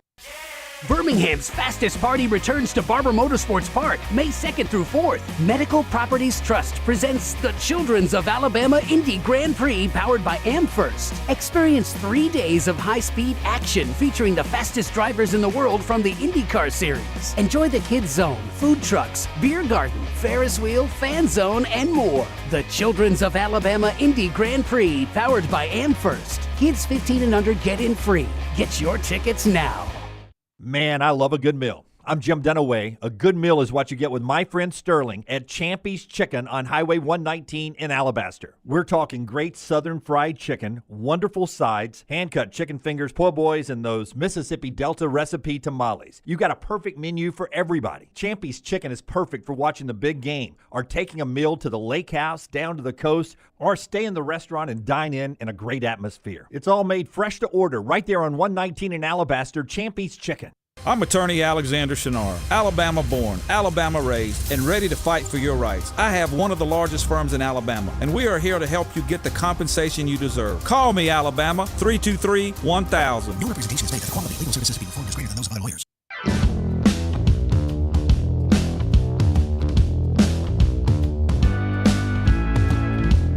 17 straight years now for Alabama having a first-round draft pick, Tyler Booker to Dallas, 12th overall. We'll talk about that with Ian Fitzsimmons. Ian Fitzsimmons, after Brownie tells us about the Indy Grand Prix returning to Birmingham. The road to the Indy 500 runs through Birmingham May 2nd through 4th. Fastest IndyCar drivers in the world, O'Ward, Dixon, and Newgarden, put their skills to the test with one goal in mind: victory.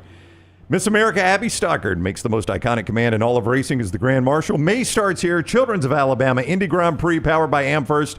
Tickets are selling fast. Get yours today. IndyAlabama.com. That's IndyAlabama.com. Let's go to Green Bay. Ian Fitzsimmons of ESPN there on the ground with the coverage of the draft. What is up, Fitzy? Sorry we're late. All right, so my question to you guys is, could Al Pacino run Apple? I mean, Lance says any idiot on any street corner. I don't know about Al Pacino running Apple. There's some brilliant people in our world, and I think they could run Apple. And Tim Duncan is Tim Duncan. I mean, how I'm brilliant. listening to you fools, man. I'm going, where in the hell are they going with this? I mean, we never know. Yeah, we don't know. We never know. That's why I love you three idiots. I mean, I really do. I mean, you have no clue what in the hell is going to happen. How we been, boys? Awesome. What do we got? Awesome. How's Green Bay, man? That looked like an amazing scene last night. What was it like there? It's a college venue. I mean, It really is. And a lot of, I've seen some national media members going, well, it's a little chilly and, the infrastructure in the town. Shut up. Just shut the hell up. I mean, enjoy your freaking cheese curds and shut the hell up, right? Because it's Lambeau. It doesn't get much better. It's historic. And there was over 200,000 people there last night.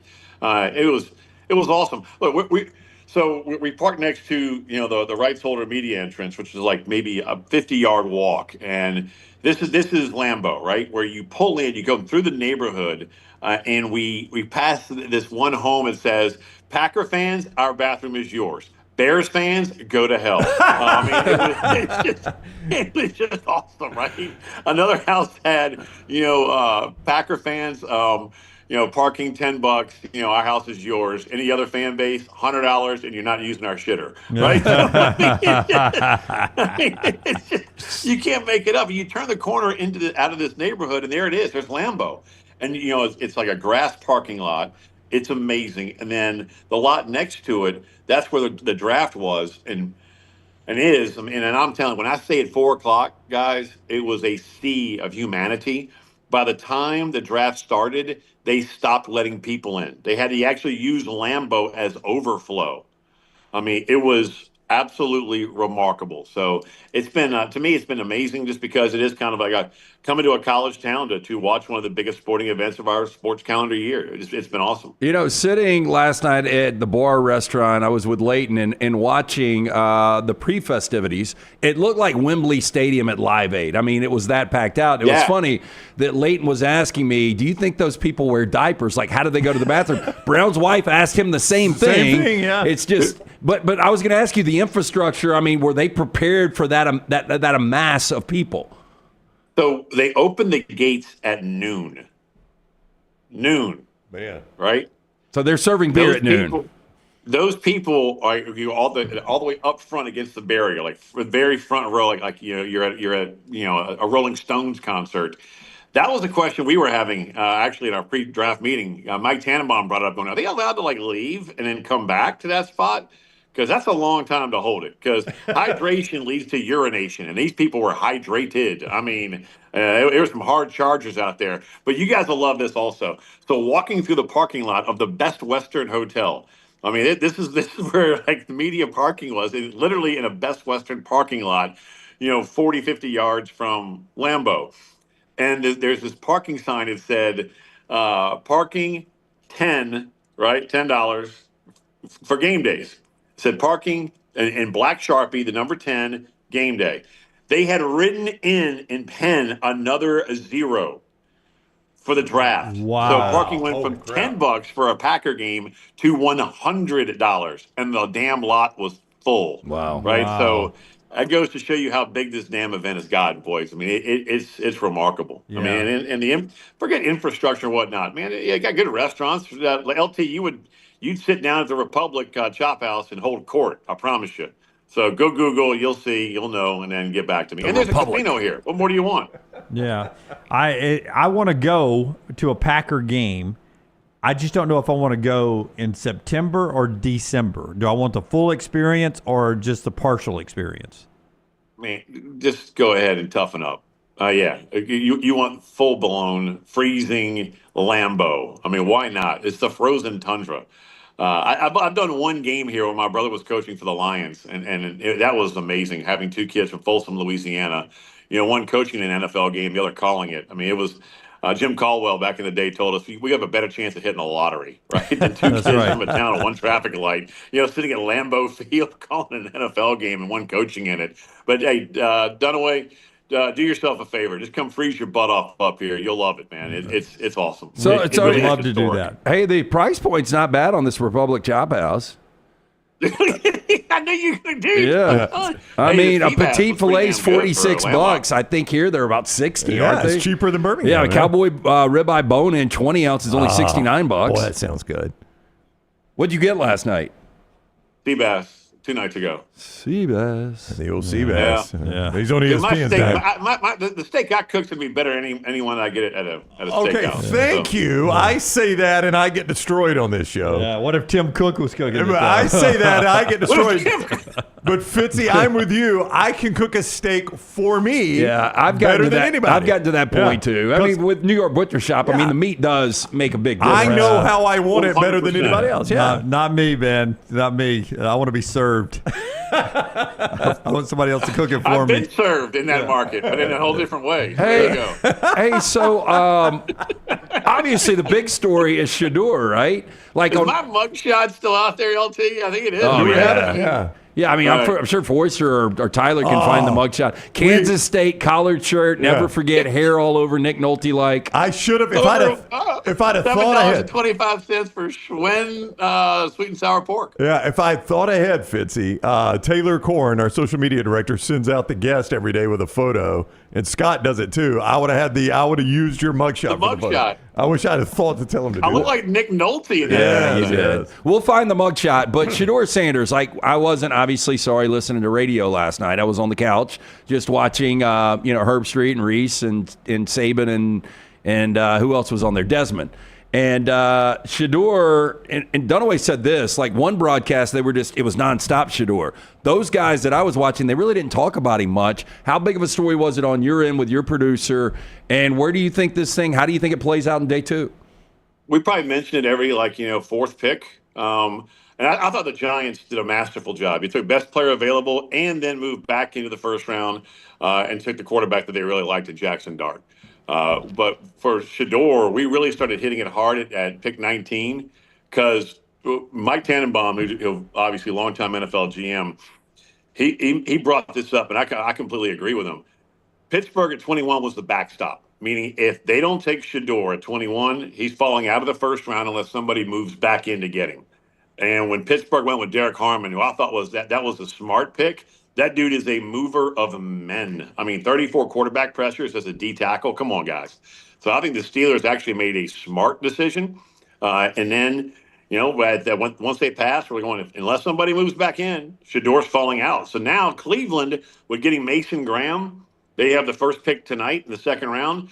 If they like Shedeur, bam, go get him. But Mike T also brought this up, and it was a telltale sign, guys. And I'm curious to get your reaction.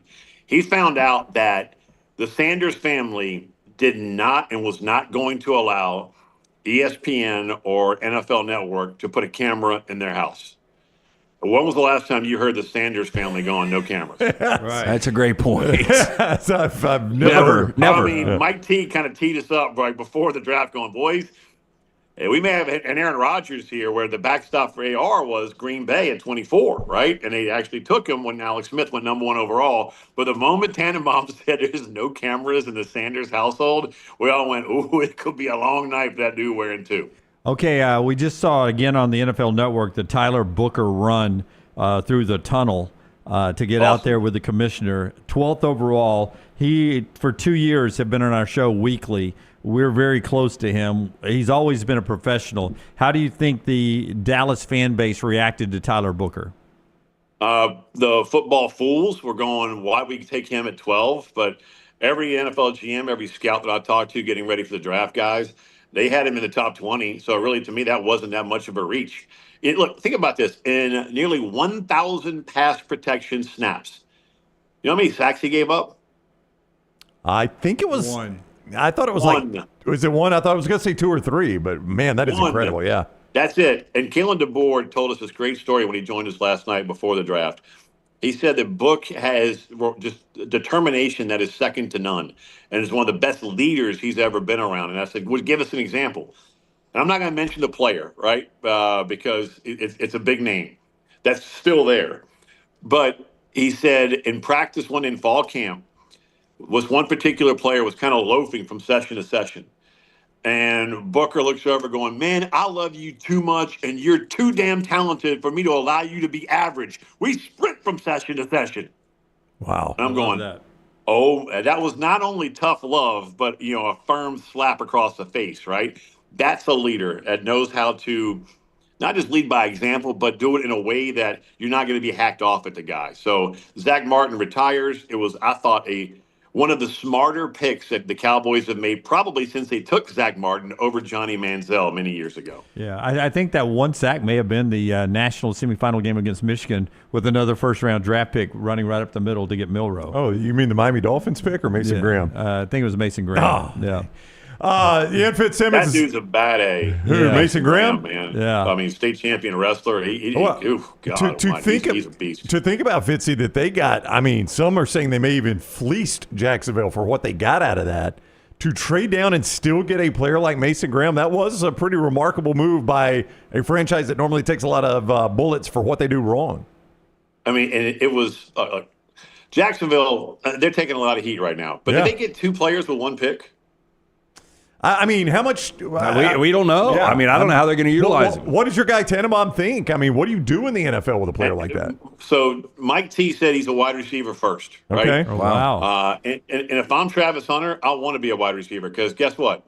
Look at what Jamar Chase and Justin Jefferson, those guys are taking to the bank right now in direct deposit versus, Derek Stingley, with the Houston Texans. Wideouts make a lot more than corners do. Yeah. But look, he is the 2 times I saw Colorado in person against Utah and the Alamo Bowl. Travis Hunter's not that big. I mean, when you see him in person, he looks bigger on TV. But he is one of he might be the most well-conditioned athlete I've ever been around in football. I mean, he's not even breathing heavy by the end of the game. And he plays special teams, guys. He played 1,443 snaps last year. That's insane. 27 of those were on teams. So he's a remarkable player. And so Jacksonville, you can make the argument that, they got 2 for 1. But I think Cleveland, man, that was a haul. I think this was a Shad Khan owner-type trade, trying to make a splash and invigorate a fan base. And Cleveland made out. Because now, if you still like Shedeur, guess what?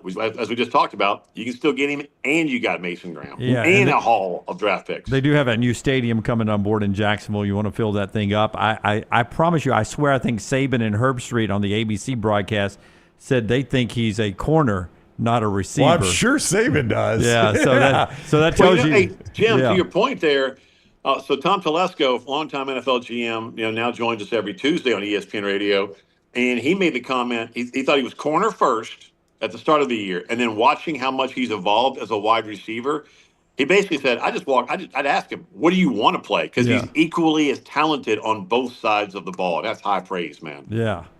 So the Saquon Barkley effect, obviously, what he was able to do last year for the Eagles, winning a championship. You saw it last night with what the Raiders did with Ashton Genty, the first running back to go in the first 6 picks of the draft since Saquon Barkley in 2018. I think it's the first time ever. Not this means anything because I miss more than I get right, but he's my favorite player in this draft. What did Tannenbaum say about Genty? And how many times did you get to see this kid? Never saw him in person, so I never had him. But talking to Dan Lanning, head coach at Oregon, earlier this week, he was one of the names that was brought up immediately when I said, when you played against some of the guys that are going to be drafted in the first round, the moment you saw him, you said to yourself, hey, this guy's going to play a long time in the league. And Genty was one of those dudes he brought up, along with Graham, Abdul Carter, and a couple others. But, man, Genty is just Jordan Reed last night, LT, described him, when you're trying to tackle him, like throwing a rock at a tank. Wow. It's pretty good. It's a great visual. Yeah, right? it is. He doesn't want to run over you. He wants to embarrass you. And when he sat down with us last night, I asked him, I said, look, you passed up a lot of NIL money that you could have gone to a big logo school for P4. And he said, that's not the way I was raised, not the way I was built. I made a commitment to Boise State, and money doesn't always make you happy. I'm a Bronco, and I love playing there, so I wasn't going to leave. I made a commitment. I was going to honor it. How rare is that in this day and age, man? When you hear that, White Buffalo, man. And I'm with you, LT. He's a bad dude, man. It's so rare and refreshing. I love the pick. I love the guy. Hey, is the judge still alive? No, he passed away last Monday. So there you go. Are you serious? Fitzy. Yeah, Fitzy, 83. Here we go. Look at Ryan Brown. No, he really did. Yeah. No, I can't believe you just did this. I can't done believe this twice now. Nope. Your Yeah. father passed away Monday? Yeah, last Monday. I knew it was going to happen. Sorry to hear. Yeah. We all got to go down and see him before he passed. It's as the hockey guys would say, it's a hell of a shift. It is. Right? I mean, 83. Ran a hard life. He did.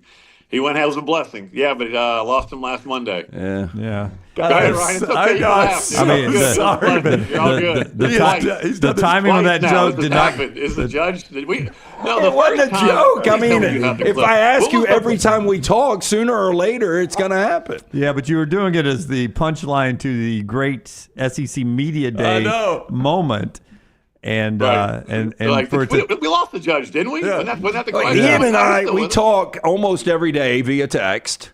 But you didn't know. almost But every I day. could By tell the by way, your call me reaction you next did not know. I that- didn't know. you That's did why not I'm know. saying. So he didn't tell me. So I don't think there's anything wrong with me asking. Yeah. No, you're good. I wouldn't have brought should it told up. You. I apologize. Remember, I was supposed to come in town. I had to sit down an hour of sit down with DeBoer right before A-Day, and I couldn't come in because that's why. Okay. I had to go see the judge before he left us. Well, I lost my dad a week ago. I lost my dad a week ago today, so I'm sorry for your loss. Hell, But man. I'm sorry. I didn't know that. No, but I feel the same way. I mean, what a life, when they can enjoy life as long as they did, man. It's a testament, I think, to what you and I and what Chuck and provided for LT, and Brown still got his dad. I mean, what's better than see your kids do things they love, right? Yep. Oh yeah, absolutely. By being a bad dad, he made me a better dad. So there you go. Yeah. No, that's my dad too. I mean, Chuck knows he was a shitty dad. Yeah. Look, I mean, you make I told sure. him that too. I'm like, look, man, Yeah. you weren't exactly the most available cat when we were growing up. No, you it's made me a better dad. I don't want to miss games and whatnot for my kids and all that kind of stuff. So I'm sorry to hear about your loss also. But LT, you finally hit it, man. Yeah. Well done. It only took you 4 years. Yeah, you ask enough, it's going to happen. Well, I'm hot right now. Hey, you know this, 10-4 in the NBA playoffs, right?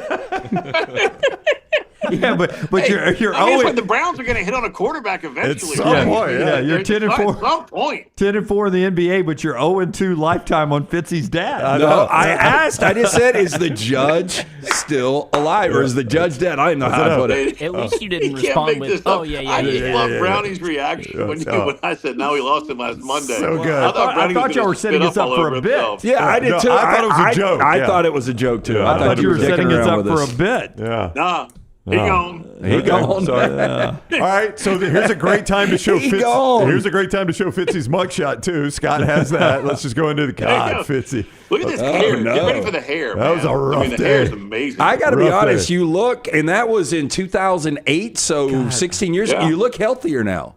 Oh, God, yeah. You look better I don't now. drink as much anymore, dummy. We've talked about I that. know. That's still, 16 years. There's a reason I look healthier now. Look, I'm not getting polluted on a Tuesday. I really thought you guys were grown-ass men back then. Brown and I were doing a show opposite of you guys, not opposite, but on a different station, AM station. And I just thought you guys hung the moon the way you did things. And I just thought y'all were the coolest guys. And even though I was older than you, I always felt like y'all were older than me in the business, right? And I look at that baby. Well, that mugshot proves it. I look at that baby-faced kid there. You guys were a lot younger than I thought you were. Yeah, we were. With some Dolce hair going, right? And then the best was actually, I think I phoned into our show, the original roundtable, from the back of the squad car. The cops were like, are you hungry? This is the dumbest thing we've ever done. Think you did that to Feinbaum show, because remember, we played it like you were going to the beach early. It was a Friday.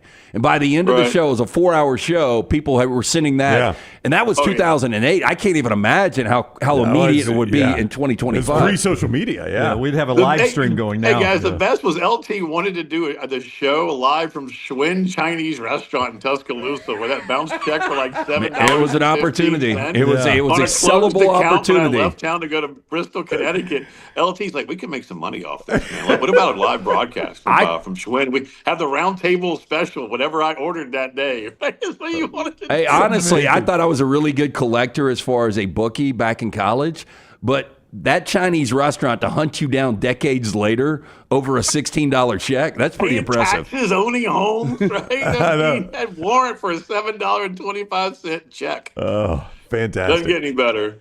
All right, here Fitzy tonight with Mike Tannenbaum and the entire crew there on ESPN Radio, Sirius XM Channel 80, or your local ESPN Radio affiliate, WJOX in Birmingham, if you're around there, wherever you go. Fitzy, enjoy it, buddy. Thank you very much for the time. I can't wait. Hey, LT, we can start asking about Mama Fitz next, okay. Right? She's still with us. I don't want to do that. Jackson Hole still, right? No, she lives with us in our guest house. Yeah, it is getting closer then. In Dallas. He brought it up. He gone. Hey, didn't Hall & Oates have a song? She gone.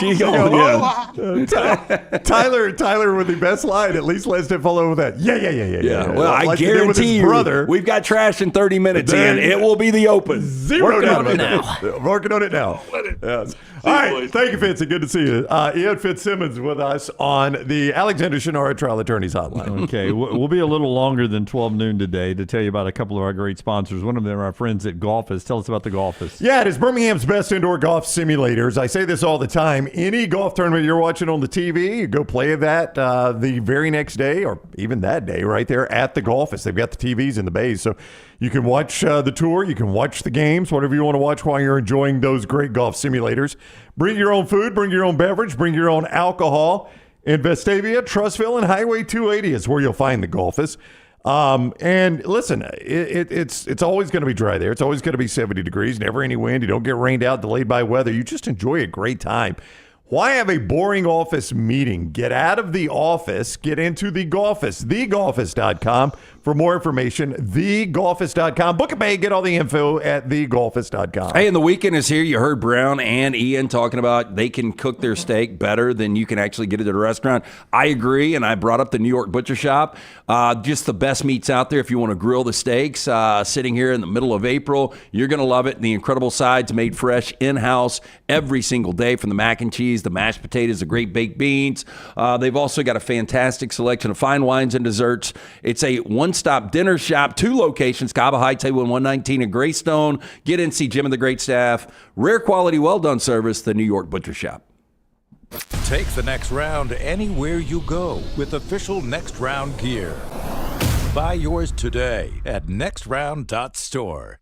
I'm attorney Alexander Shunnarah, Alabama born, Alabama raised, and ready to fight for your rights. I have one of the largest firms in Alabama, and we are here to help you get the compensation you deserve. Call me, Alabama, 323-1000. Your representation is made that the quality of legal services being performed is greater than those of other lawyers. Stop by the New York Butcher Shop and pick up the finest in certified Angus prime beef steaks and burgers, premium pork chops, ribs, and all-natural chicken cut to order just for you. Their chef-prepared entrees and side dishes are the perfect dinner-to-go choice for your family and are ready to heat at home.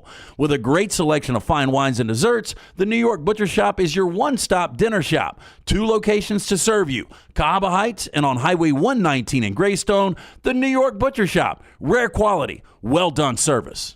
You could win a Cadillac CT5 or your share of $25,000 in free play and cash at Birmingham Racecourse Casino.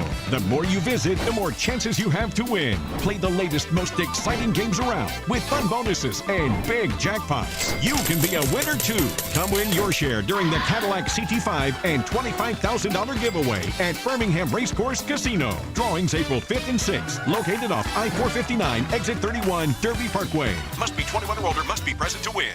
The biggest and baddest track in NASCAR is Talladega Super Speedway, and it's ready to put on another amazing show in April. If you've never been to the Talladega Super Speedway, you have to check it out. This beast is 2.5 miles of nothing but pure speed and incredible action at every single turn. Don't miss the Jack Links 500 NASCAR weekend at Talladega Super Speedway, April 25th through 27th. Get your tickets now at TalladegaSuperspeedway.com. Don't miss the action. TalladegaSuperspeedway.com. Hang out with the next round on the go. Whether you're driving to work, running errands, sitting on the beach, or you just need a break from the real world, we can keep you company. Check out the next round, Mystery Fifth Hour, and our other shows on your favorite podcast app. We'll meet you there. Start your day online with our website, nextroundlive.com, the latest videos, podcasts, and college football stories. It's also a great way to stream the show or shop in the Next Round store. Stay connected by visiting nextroundlive.com. That's nextroundlive.com. Storm season is here. Make sure you have a plan of action in place right now. Greg from Pell City and Storm Restoration Roofing should be your first call when storms hit. Insurance companies love working with Storm Restoration Roofing because of Greg Nelson's name and reputation in the industry. When storms hit, call Greg Nelson. He's local, 205-542-3531. He's the home of the free no-cost roof inspection. Greg from Pell City on Facebook, 205-542-3531. It's Storm Restoration Roofing.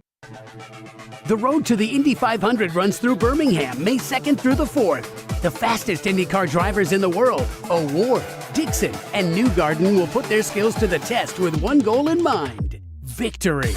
Witness Miss America Abby Stockard give the most iconic command in all of racing as the Grand Marshal. May starts here. The Children's of Alabama Indy Grand Prix, powered by AmFirst. Tickets are selling fast. Get yours today. It's bow time. Tired of choosing between sweet and savory? Why not have both? Introducing Bojangles' new chicken and bowberry waffles. The bold Cajun chicken filet you love, now drizzled with a bowberry honey glaze and sandwiched between 2 warm waffles. Which means your favorite meal of the day just met your new favorite dish. And lucky for you, it's served all day. But it's only here for a limited time, so try chicken and bowberry waffles at Bojangles today. It's bow time. I'm attorney Alexander Shunnarah, Alabama born, Alabama raised, and ready to fight for your rights. I have one of the largest firms in Alabama, and we are here to help you get the compensation you deserve. Call me, Alabama, 323-1000. Your representation is made that the quality of legal services being performed is greater than those of other lawyers. Jim Dunaway, Lance Taylor, Ryan Brown. Live from the Birmingham Racecourse Casino Studios, the next round, presented by Bud Light, is on now.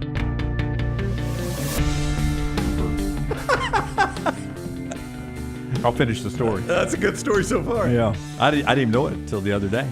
Final hour of the show brought to you by our friends at Champy's, world famous fried chicken, champy'schicken.com. I teased earlier, and I'll give you the answer after I tell you about the deep fried, brined overnight chicken, about this sports memorabilia thing that went for $7 million last night. But it's worth every penny. It's $1 million meal you get right there at Champy's Chicken. It doesn't cost that much. It's very, very cost efficient. And what you get for it is the best Southern fried chicken you ever had. The sides are terrific. The hand-cut chicken fingers are fantastic. And to die for, the Mississippi Delta recipe tamale, there's no meal like it in Birmingham. It's Champy's world famous fried chicken on Highway 119 in Alabaster. Go by and see Sterling and the crew, and take an out-of-town guest and just blow them away with how good Southern cooking can be with Sterling and the crew at Champy's Chicken, Highway 119 in Alabaster. Kobe Bryant's first game-worn jersey sold last night for $7 million. Look, I mean, that is a really, really cool piece of memorabilia to have. I don't know where people get their money. If I had $7 million, I would retire instead of buy a jersey. No joke. But I'm imagining if you spend $7 million for a jersey, you've got infinitely more than that. Plenty. Yeah. That's a really cool thing to have hanging in your house, right? So it's his first game-worn jersey. Tim Cook bought it. I'm kidding. Yeah, hilarious. Yeah, his first. So that's I was going to ask, but there's a photo. So it's the old 8, not the 24. Yeah, the first one he wore, and $7 million. Only one NBA piece of memorabilia has sold for more than that. It sold for $10.1 million. NBA? It's got to be something Jordan. Jordan shoes. It is something Jordan. It's a Game 1 jersey, 1998 NBA Finals. So let me ask you guys, how do you prove the authenticity of something like that? Like, who holds on to Kobe's first game-worn jersey? Is it his wife, Vanessa? I would hope it's someone in the Bryant family, yeah, and then they get it authenticated. That's the only way I would believe it. You know what I'm saying? Like, if I'm going to give $7 million, I want to make sure it is the real deal. There's no doubt, and there are certain businesses that authenticate that. That you can trust. I mean, just think about this, though. To the extent you trust anyone. Just think now you would need to know who's going to be great early on. But if you're the equipment manager of the Lakers. How do you not steal it? You just put that one in your back pocket and you throw out the new number 8 next time they play it, right? Yeah. So Jordan's is 10? Well, if I'm one of these clubbies, like that's what I asked the guy, hey, look, don't tip me out. Just give me your jersey. Yeah. And he probably says, you don't think I know how much this is going to be worth? You don't think I know I'm going to score how many ever points he scored? Wilt Chamberlain is after the Michael and 2 Kobe's, if you're listening, at $4.9 million, and then another Jordan, $4.2 million. Okay, if you could have one piece of memorabilia from any sports, what would it be? I think it'd be pretty cool to have. Would you like to have a Ruzione's puck? Oh, a Ruzione's jersey would be pretty awesome. I'd rather have the puck, wouldn't you? I guess. I mean, the guy used to have a couple of pucks from the WHA days in Birmingham. Yeah. No, but I'm saying if it was the puck that beat the Soviet Union, you see it all the time. It's just black with no emblems on it. Yeah, but if it's authentic, but you see all the time. You see all the time. The first baseman that catches the last out of the World Series, what's the first thing he does? Puts the ball in the back pocket. He pockets that ball. I just wonder in the 1980, in all of the celebration, did anybody think grab the puck? Because I don't know if it exists. Probably not. Like I saw, God, what was I reading about? I saw a story recently that one of the members of the team just put up a bunch of stuff on auction. It might have been a Ruzioni, I don't know. But it came back up, when the United States was playing Canada in that hockey game when I was a hockey fan for 24 hours. That story was out there that I think Ruzioni was trying to, or one of the guys was capitalizing on that and had sold a bunch of memorabilia. But Jim Craig, the goalie? Could have been. Yeah. I'm not sure which one it was, but it was one of the guys. I just wonder if anybody thought to grab the puck. What's the greatest shot in golf history? Probably the most notable shot in golf history. There would be several you would think about. I hate to bring this up, but the Bubba Watson Masters. I mean, that's a really good one. I don't think it's going to reach greatest. Like Tiger's chip. Gene Sarazen's double eagle. The shot, they called that the shot heard around the world. Now that goes back to 1934 at Augusta. Yeah. Anniversary of it this year, right? They built and they literally built the Sarazen Bridge, to honor it. But to Dunaway's point, the Tiger shot, that Nike golf ball probably would have some value to it. Nicholas's putt on 17 is the one you're talking about when he won at 86. Walks it in, maybe yellow shirt, maybe yes sir. That one, yeah. I mean, all those are at Augusta. There are other famous shots that are not at Augusta, but those are probably the. If you had an actual green jacket, those are few and far between. Like there was one that hit auction, but it only fetched like $144,000. Somebody did sell their green jacket? I think it was a member. It was not a Masters champion, but it was a member. Jackets were supposed to stay at the club. You can wear the champion can take it with him for 1 year for appearances and stuff like that, but then after that, it stays at the club, including members. They don't take theirs. But one made it out on the market.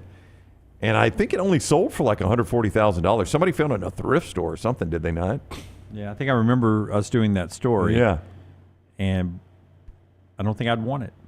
You wouldn't want a Masters jacket? Why No, not? not unless it was a Masters winner. Yeah, you would want like Mickelson's or Tigers or something like that. Yeah, just some random blowhard. No, I would agree with who you. at that point now is a former member of Augusta National, because Yeah. there's no way he's still a member. And I think that's the story: is he was an early member, didn't stay with the club, but somehow got his jacket out of there, and the family didn't really know what they had. Well, I don't know. I don't know what piece of memorabilia I'd want. Yeah, I can't really think of one either. Like the Kirk Gibson home run Would in you game want the one. ball or the bat? I'd rather have the ball. I think I'd rather have the bat. What year was the first Red Sox championship? Are you talking about the most recent, 2004? All right, so Jace says Doug Mankiewicz has the last out ball from the 04 Red Sox. So that's when they broke the curse of the Bambino. Massive moment. That ball will be worth a ton one day. Mankiewicz probably made 15, 20 million in his career, maybe a little bit more. He was really a good, solid player. But, I mean, he could sell that damn thing for 7 figures, right? Oh, yeah, easy. I mean, I think I'd rather have, if I was an Auburn fan, a goalpost, a section of the goalpost from the kick six. AK in the chat says he wants Evander Holyfield's earlobe. Good luck finding that. I think that might have got swallowed. Oh, but then you got to maintain that. You know what I mean? What did I watch where they had the animated thing and they showed what happened to Holyfield's ear? Did he spit it out? Did Tyson spit it out? He spit it out, and then one of the EMTs got a hold of it. And somebody in the chat has got to know this, but they did like an animated cut to back and forth. It might have been a 30 for 30. I don't remember. It was recent, though. Do you guys Do know it what I'm on talking ice about? and tried to reattach it later? No, I think he still got it. I forgot exactly how the story. I'm a little vague on this. It was within the last couple of years, though. Like second, and you mentioned the kick six. I imagine. I mean, that was such that people rushed the field. I was going to say second and 26. Both those things, massive plays in the history of college football. Does somebody think get the football? Because if you see, Chris Davis scores, and I think in the pile drops the football and then gets in the pile, or the pile's on him. I mean, smartly. And Devontae Smith scores, he drops the football, and they start celebrating. So Well, that's the thing. Like, if you're going to rush the field in that moment, you Get probably the never think ball. about it. But if you went straight for the ball, I don't know how you would prove it. Unless That's you true. had somebody, if me and you, and I'm like, hey, film this. I'm getting the ball. You're out there and you're showing it, that but video. those moments happen so quick, I know. and the first thing you're thinking is not, oh, somebody grabbed the football. So I wonder where the kick six ball is or where the second and 26 ball is. I mean, they may exist. Auburn may have it, and Alabama may have it for all I know. I'm just wondering. They'll say they have it. All right, back to the NFL draft after Tyler tells us this bit of information about the earlobe. So the earlobe was reattached, and so you can't buy an earlobe. It's not reattached. I mean, I saw think he's got a Holyfield gap in up it. close. Yeah, it's I mean, it's very, very apparent. Yeah, the article I saw says it's permanently scarred, but it's otherwise healed. And then I looked up where the kick six ball is, and it says it's somewhere in an undisclosed location at the Auburn Athletics facility. Auburn got it then. That doesn't really tell us much. That tells you that Auburn thinks it's going to be worth a ton one day. So it's in another. Let me ask you this: if you had the greatest recruit in Auburn history, and he's like, "I'll sign with you off record. I'll sign an NDA. I want that ball."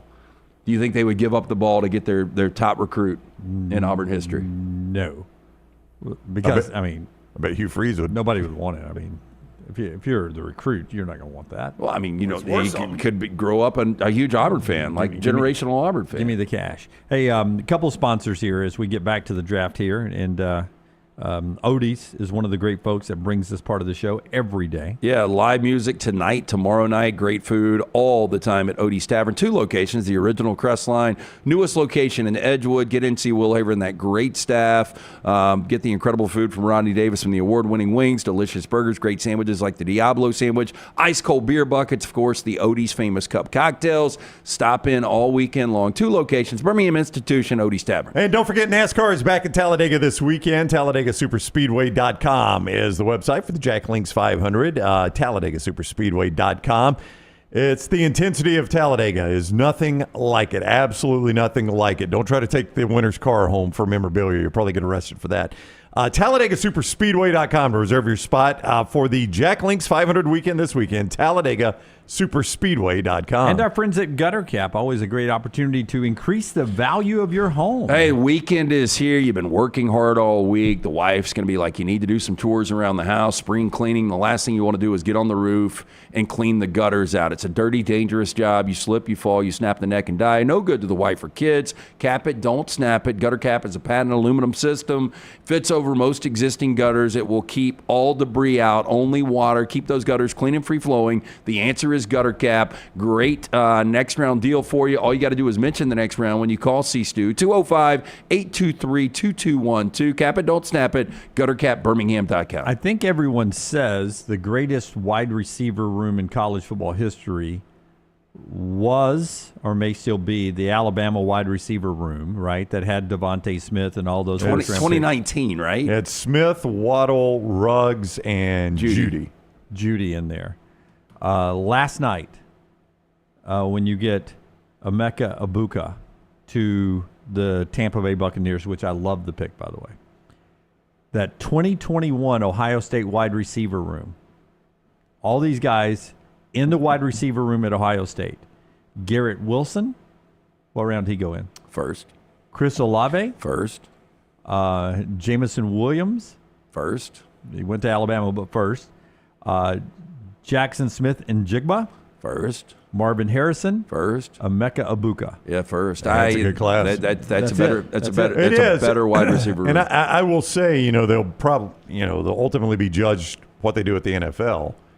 And that Alabama class has been a little hit or miss in the NFL. Well, Ruggs' career was cut short, but before Ruggs' career was cut short by an awful decision he made, drops were an issue for him. He wasn't necessarily tearing it up. He wasn't awful.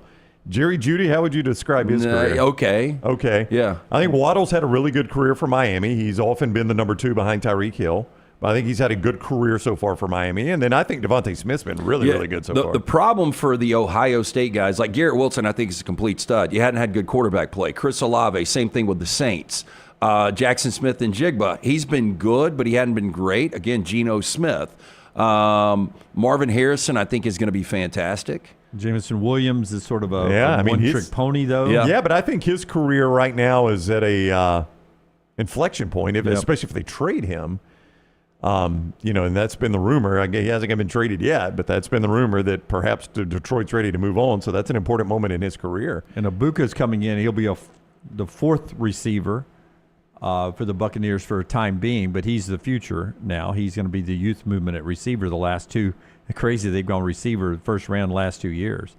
That's it just interesting. That Ohio State room, unbelievably that's crazy. Talented there. Some more college football notes right after LT tells us about our friends at Michelson Laser Vision. 205-969-8100. Dr. Mark Michelson, true pioneer in the LASIK industry, the first to perform LASIK in the state of Alabama way back in 1995. One of the best decisions I made in the radio days, getting the procedure done back in 2003. Still have 2015 vision better than 2020. Make the phone call I made. Stop procrastinating. 205-969-8100. Ask for Amy. She will schedule you a hassle-free consultation. Very important. Mention the next round. For more information, michelsonlaservision.com. The College Football Spotlight. The Shunnarah Spotlight today in college football presented by our guy, Alexander Shunnarah, the trial attorneys in Birmingham, do an amazing job. And one of Alexander's missions was creating a firm that could handle any issue his community faced. They handle not only any personal injury claim, but claims for fire and storm damage, bad drug and device claims, disability, workers' compensation, and a host of other claims. If you find yourself in need of a lawyer, call the Alexander Shunnarah Trial Attorneys. You pay nothing unless they win your case. Shunnarah.com. That is Shunnarah.com. Just a bunch of stuff in our spotlight today. One of them, Kentucky of the SEC, their athletic department, they're looking into making it an LLC as we move to a new era.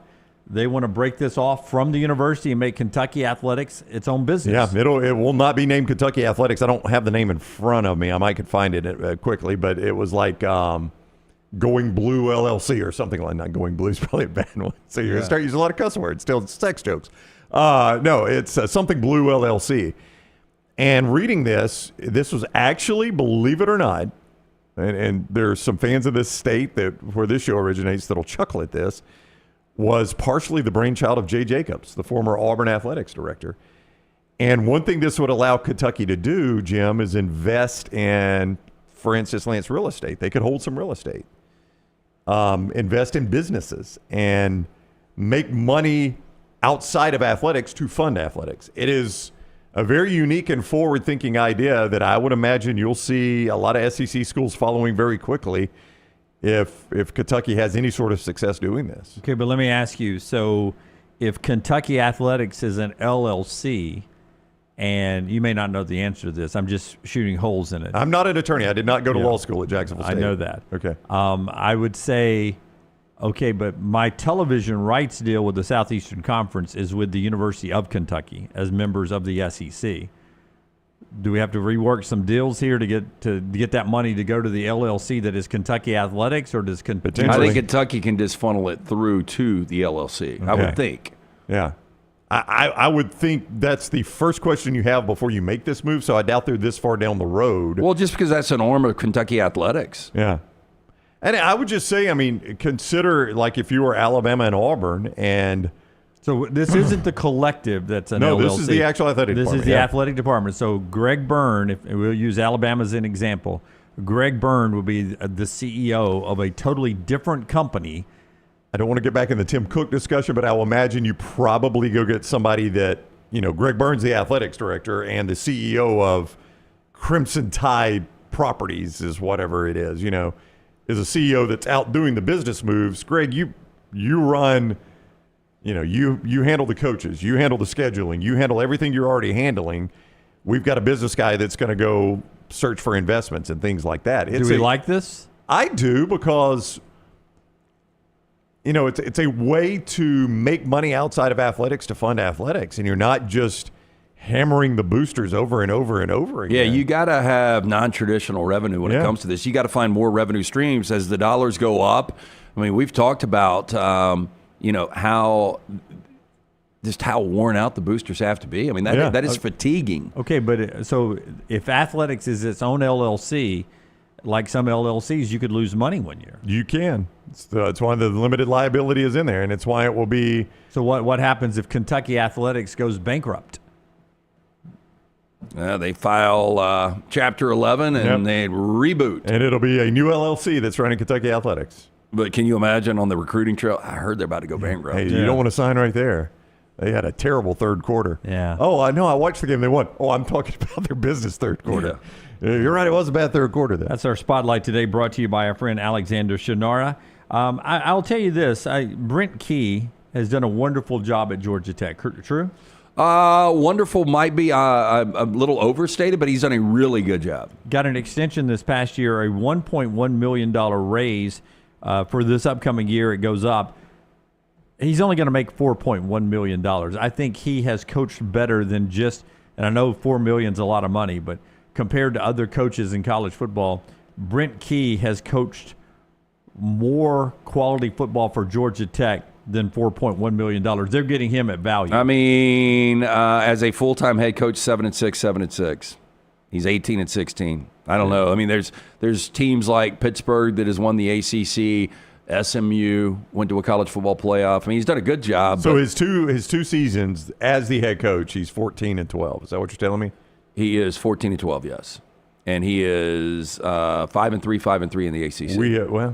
Yeah, that's 10-6 in conference. I guess that's where you're making your hay right there, is how good you've been in the ACC. I mean, we have drastically dropped the bar for Georgia Tech football to consider that. Again, I think he's done a good job. I just don't know if he should be making $7-8 million. I think $4 million is a pretty good number. I do think. I thought it was value, but no, it's value in the world of college football. Yeah. I mean, to get a coach that can win games, and I mean, this becomes a big season for him, though, don't you think? He's got a daughter named Harper, by the way. Oh yeah, and we talked about that before. I like him. He's a good guy. After Harper Lee as well? Probably. I don't know. But he because he's an Alabama guy. He was the first that told me about it. We were in Santa Clara, wherever we were, where the San Jose Sharks play. Yep. We were doing media days, and I was interviewing him, and Brown was shooting the video, and we were talking beforehand. And he goes, I have a little Harper as well. And And I was like, oh, wow, I've never heard another female named Harper. So there we go. So that was so pretty he cool. Obviously listens to the show. Yeah, I don't think that's the reason why. But he did back in the day when he was a Well, he did listen. But yeah, I'm saying, how would he know that your daughter? Yeah, we know that. But unless he's got your baseball card. I guess I was just saying he didn't know. Yeah. He didn't know. He didn't name her because he heard my daughter was named Harper. No, I wasn't. I was saying, Okay, I bet it was because of Harper Lee. A fascinating start for them, though, at Colorado and then week 3 hosting Clemson. Yeah. I mean, right off the bat, you beat Clemson, you're in the ACC race. Oh, yeah. And if you win at Colorado and beat Clemson, you're 3-0, and you're probably ranked to the top 25. And you got your quarterback back. Yeah, Haynes King, really good. Yeah, yeah, you saw what he did against Georgia last year. That was Absolutely. pretty amazing. Yeah. One other college football note here. And listen, I try really hard on this show not to intentionally attack people and talk bad about them. Oh, boy. That's quite a setup, Jim. And Brown, you mentioned this 2 days ago, but now it's in my newsletters, so I'll bring it up on the show. I am a trendsetter. RG3, Robert Griffin III, is about to be hired by Fox to be their number 2 broadcaster analyst, replacing Brock Heward. After the Joe Clatt crew, RG3 is going to be the second best game on Fox every week in college. His games are hard for me. Oh. Boy, you talk about a downgrade from Brock to, and I'm not saying this just because Brock's on with us. I've always thought that about Brock. Yeah, I'm not a fan of his work on the games. And it's Scott's guy, this play-by-play guy, Jason Benetti, who Scott really likes because he used to be the White Sox guy before the White Sox. Benetti's really good. Fumbled him away. Yeah. It's just the opposite. Brock was so, he did a really good job, but he sort of blended in nicely with the broadcast, not over the top. RG3 is a little over the top, his cliches. A lot of cliches, a lot of them, and it kind of wears on me. Some of them that he created. He's a poor man's Gus. But I didn't... Cannot imagine Gus and him together. I did not find a lot of RG3 games of volume up for me, and I don't know what will be the case there. Brock, it seemed like they were getting a lot of Friday night games. And when he would have the standalones, I watched him a lot, but it always seemed like he was volume down just because it wasn't necessarily a great game. Yeah. I mean, that's I think Tom Hart, Jordan, and Cole do a really good job. I love Tom Hart. I think he's a spectacular play-by-play guy. I just don't find my volume up on that game a lot. Me too. It's a lot of times the primetime game, and your 1 or 2 biggest games of the day are going to be at primetime. I'm watching it a lot. I just don't have my volume up a lot. Yeah, I have it on my TV. That's where I was with Brock's game, and sadly, that's probably the way I'll be with RG3 as well, volume down there. Just thought that was be interesting for you guys who like to gripe and moan about broadcasters. Get ready. You're about to get some bigger games with RG3 coming down the road. All right, show being brought to you by our friends right there at Hemphill LT again. Tell us about the great folks there who can help you get the cooling system, your air conditioning system, ready for summer. Yeah, about to get really, really hot with this changing weather. You need to make sure your HVAC unit ready to keep up with it. If it's not, $1,000 off new HVAC systems right now from our friends at Hemphill Services. Also 0% financing. Huge there. Call Adam, Chad, Andrew. Inquire about it. Whether you experience plumbing, heating, or cooling issues in your home or business, they are ready to serve you. Hard to stop a train. 205-229-2090 or hemphillservices.com. And our friends at Urology Centers of Alabama, they'll take care of you guys as you age from one point of life to the next. 20s to 30s, 30s to 40s. Stay on top of your health with our friends at Urology Centers of Alabama. 16 wonderful locations. Find the one nearest you, urologycentersalabama.com, urologycentersalabama.com. Prostate health, kidney stones, vasectomies, everything in between. 205-930-0920 or urologycentersalabama.com. Back in a moment. Trash on the other side. Follow The Next Round on Twitter, Instagram, and Facebook at Next Round Live. I'm attorney Alexander Shunnarah, Alabama born, Alabama raised, and ready to fight for your rights. I have one of the largest firms in Alabama, and we are here to help you get the compensation you deserve. Call me, Alabama, 323-1000. No representation is made that the quality of legal services being performed is greater than those of other lawyers. Stop by the New York Butcher Shop and pick up the finest in certified Angus prime beef steaks and burgers, premium pork chops, ribs, and all-natural chicken cut to order just for you. Their chef-prepared entrees and side dishes are the perfect dinner-to-go choice for your family and are ready to heat at home. With a great selection of fine wines and desserts, the New York Butcher Shop is your one-stop dinner shop. 2 locations to serve you, Cahaba Heights and on Highway 119 in Greystone. The New York Butcher Shop, rare quality, well-done service. The biggest and baddest track in NASCAR, Talladega Superspeedway is ready to put on another amazing show in April. If you've never been to this track, you've got to come check it out. 2.5 miles of nothing but pure speed and incredible action at every turn. Don't miss the Jack Links 500 NASCAR weekend at Talladega Superspeedway. It's April 25th through the 27th, and you can get your tickets right now at TalladagaSuperspeedway.com. That's TalladagaSuperspeedway.com. Hey, you. Days warming up. Looking like spring. And at New Balance Birmingham, we've got the thing. What pops and what's fresh? Check the selects. Come together at New Balance Birmingham on Highway 280, right next to Chick-fil-A. New Balance Birmingham. We got now.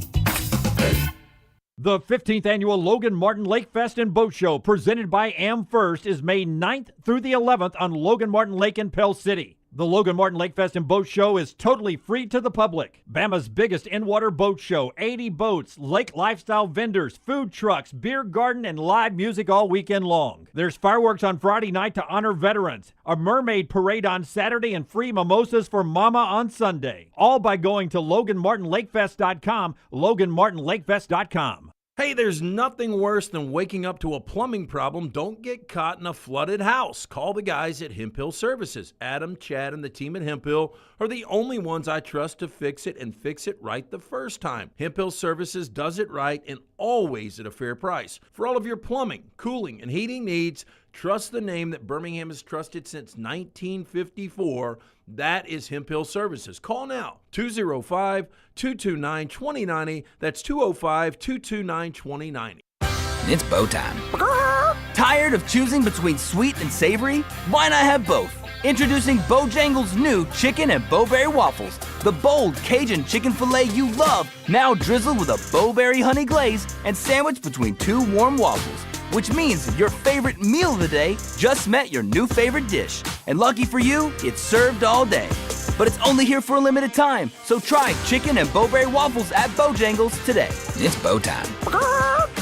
Hey, let me tell you about our friends at Urology Centers of Alabama. Compassionate and comprehensive urological care with 35 physicians, 17 locations across Alabama. Their patient-centered approach to all of your urological needs. Remember, they've got that new men's health center. It is beautiful, helping men with a wide range of sensitive male issues in a comfortable environment. You can always go online, visit urologycentersalabama.com, schedule an appointment with one of their many urologists today.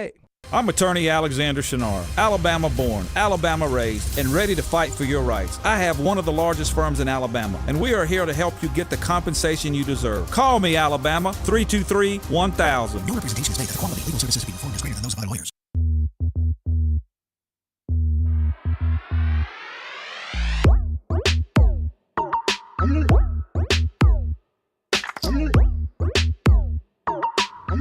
As always, this hour of the show brought to you by our friends at Champy's World Famous Fried Chicken, champy'schicken.com, Highway 119 in Alabaster. Todd Fuhrman and Ian Fitzsimmons with us earlier. Either one of them would tell you if they ever sat down at the beautiful tables that Sterling sets down at Champy's, that it'll be the best Southern fried chicken they've ever had. It is always cooked to order, never sitting under a lamp. Comes out piping hot and juicy down to the bone. The sides are terrific. Appetizers, that meat, cheese, and pickle platter, a great way to start off a meal. The Mississippi Delta recipe tamales. Use that as an entree or as an appetizer as well. Great desserts, including a pint of banana pudding. It's all right there at Champy's Chicken, Highway 119 in Alabaster. Go by and see Sterling and the crew there. All right, so round 2 and 3 tonight at the NFL Draft, starting at 6 o'clock on ABC, ESPN, and on the NFL Network. Storyline that you're watching tonight. Let me just throw a couple out. All right. Jalen Milroe, where does he go? I am going to say that Jalen ends up going to Pittsburgh. So do you think they pass on Sanders to take him, or Sanders goes? I think Sanders goes to the Browns. Okay. Yeah. So you think they'll draft him as quarterback of the future? I do. In Pittsburgh. I do. That's a great landing spot. Yeah, I think it would be great. I mean, he's going to go tonight. Oh, he's going to go tonight. Yeah. Yeah, but second or third round. Could be third. I don't know if he falls that far. I think it is one thing to reach in the first round for some of these quarterbacks, but if you feel like if you're the back end of the second round and you can get a quarterback of the future, then I'm looking, there's nobody, it's the same setup on the back end of the second round. But teams like, Tampa's got to sooner or later look for a quarterback, right? The offense was really good this year. You need more defensive help. You guys, have y'all seen the story that the unnamed AFC scout or GMs told somebody, and it's made it into all the circles that all the skill players were going to transfer out of Alabama if Milroe was back at quarterback? That was in the Tom Pelissero article that we referenced earlier this week, and I don't know. That sounds like one of the things you say, like, listen, if this kid came back, all the AFC if this kid came back, all the skill players are going to transfer. Yeah. That sounds like an overstatement you use to Not emphasize that the point. we have the best sources, but I think we're tight enough to the program that we would hear something like that. I did hear there, was concern that he might be coming back. Like, I think there was more that were excited about him going on and trying the NFL than coming back. You want me to give him some good news?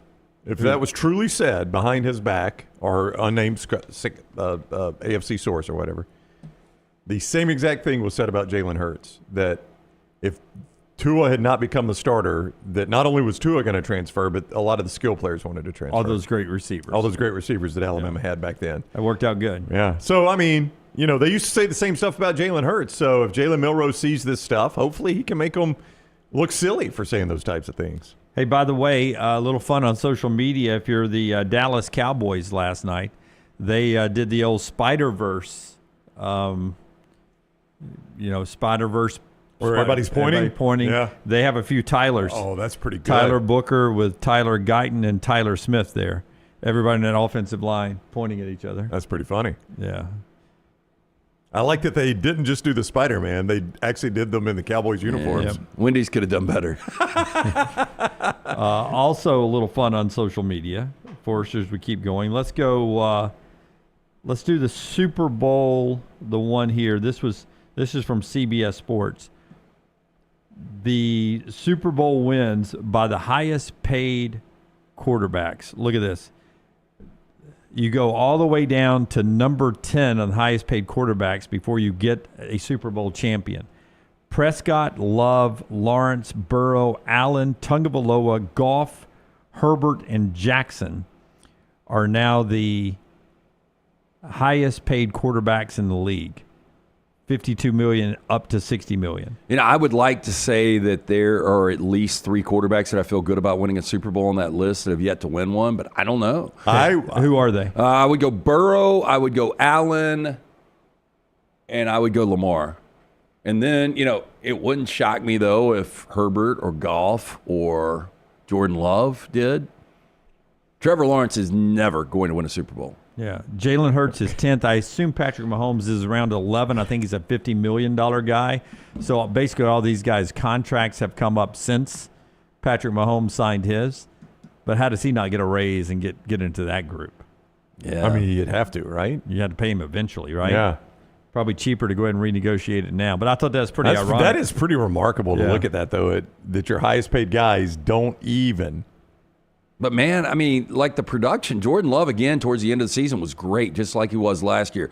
Joe Burrow led the NFL in touchdown passes. Defense was absolutely awful. Josh Allen played one of the greatest seasons I've ever seen for a quarterback. So it's not like a lot of these guys aren't earning their money. It's just not equating to Super Bowl championships. Do you think there's a coach in college that has more first-round draft picks than losses in his head coaching career?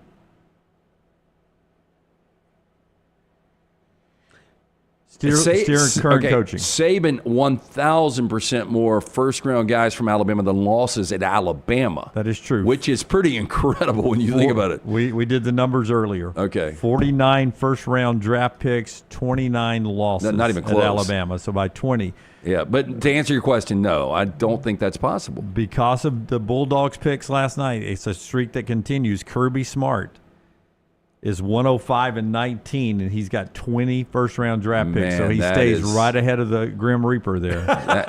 But that is incredible. Yeah. I mean, that really is. I mean, that's one of the more incredible stats you'll ever see. When you can have more first-round guys than you have losses in the SEC. Yeah, so when I saw that, I instantly thought, well, if Kirby has done that by one, what did Saban do? Crushed it. And Brown and I started doing the numbers this morning. I bet if you 49 at Alabama, counting the 2 last night. Yeah. You get credit for that because he recruited. Yeah, he recruited those them. guys and coached them. 49 and 29 losses. 29 losses. feel So he's plus 20. Really plus 20. I bet Kirby doesn't good finish plus 20. If you pulled Toledo and Michigan State out and you just went, I think if you included LSU, I bet you have more first-round guys during the LSU with Alabama because you've already got a 20. Oh, yeah, you're already combine- plus 20. Yeah, you're plus 20. I got what you're saying. Yeah, yeah. You see what I'm saying? Yeah, I I do do, see yeah. what you're saying. Yeah, it's an amazing career. Amazing career. But I mean, 49, he coached 49 first-round draft picks at Alabama with 29 losses. God, and he just great stories about all those guys that got, well, only 2 last night, but, I thought But only 2. Alabama, 17 years of having a first-round pick. It's been since 2016, Ryan Kelly, that they haven't had multiple first-round picks. I know, and again, this is why Saban has done things that we'll never see before, and that's why when you see 2 Alabama guys, you're like, damn, that seems a little light. Yeah, it seems light. Yeah. Saban lost a game to end his career to a team that won the national championship the next week. And then, next year, will Alabama even have a first-round pick? Does it end at 17? Well, we know they'll have one in 2026, 2027. In Ryan Williams? Yeah. Maybe so. All right, before we get to trash, Storm Restoration Roofing, Greg from Pell City there to take care of you, right? He's the guy that'll get on your roof. No matter how much you raise the ceiling like Nick Saban did in Tuscaloosa, he will make sure that ceiling, that roof is protecting you, your family, and for most cases, your biggest investment. That's your home right there. 205-542-3531. 205-542-3531. Greg from Pell City on Facebook. Look him up. A-plus rated with the Better Business Bureau. I don't say enough about this. Just his relationships with the insurance companies and providers. This guy is absolutely the best. He'll walk you through the complicated world of insurance. Right? We don't always understand it. We just hope it works out best for us. He'll make sure you know what's going on. He can do a full roof replacement. He can absolutely help you with storm damage. He's got his builder's license. He can help you like maybe rebuild a deck, repair some storm damage. He can do it all. He is the Superman of roofing. Storm Restoration Roofing. Greg from Pell City right there. 205-542-3531. Tyler, do we have a new trash open? Oh, I bet we do. Hey, is the judge still alive? No, he passed away last Monday. So there you go. Are you serious? Yeah, 83. Here we go. Look at Ryan Brown. No, he really did. I can't believe you just did this. I can't done believe this twice now. LT's Trash is presented by Bud Light. I mean, the good news is I don't have to ask moving forward. That's right. I think we've covered everyone now. It's so You weird. Still might, and that'd be worse. Yes. So strange here. I don't even understand the story, but this past Tuesday, April 22nd, during Cannibal Corpse's set in Pittsburgh, a couple got married mid-pit while the band performed Unleashing the Bloodthirsty. All right. There you go. Erica and Christopher right here sealed the deal. Eating his head? Surrounded by a raging circle pit, proving that love can bloom even in the chaos of death metal. So Cannibal Corpse is the band. God, can you imagine the racket? And this somehow older-looking Jim Dunaway guy is marrying the vampire-esque looking lady. We got a lot of people videoing it on their phones. That's good. A lot of bald heads. Not a lot of pastel colors this spring in the show, right? Yeah, it's a heavy black and heavy black. Honest to goodness, if I, not to stereotype, but if I walk in to a concert that has a mosh pit and there's a lot of young males that don't have any hair, it's shaved, I'm gonna have to ask the crowd what kind of crowd I'm hanging out with. Yeah. Are we having a meeting later? Yeah. Hey, so I brought this up randomly with Jack last week. We were having lunch or something. I was like, if you had to guarantee somebody was wearing something, a certain something, who would that person be? Like McAfee's one of those guys, he's almost got a black tank top on all the time, right? Do you guys know somebody that you can almost guarantee? I can guarantee you right now what this person is wearing. Can guarantee. So you're going to say the name and you're going to guarantee me what they're wearing? Yep. Josh Pate. Most of the time, it's a white T-shirt. Sometimes he'll throw the black one on. How about this one? And you tell me if you've ever seen him with anything else on. Okay. Ronnie Suede with a black T-shirt. Black T-shirt every time he cuts my hair. Every time. Every single time. Every time. Yeah. I mean, every time. I've never seen him. Generally, black jeans and black T-shirt. Yeah. That's pretty much it. I can't envision him wearing anything else. That's what. And Jack was like, "You're right." Yeah. Paul Feinbaum in a dress shirt. Yeah. Rarely do you see him in anything but a dress shirt. Like he doesn't have a golf shirt on. Never wears a T-shirt. Yeah, the only time I've ever seen Paul dressed down was one time we were all on the road for a football national championship. We were all doing our shows from out there. And I came down to the hotel lobby one morning, and I think he had been jogging.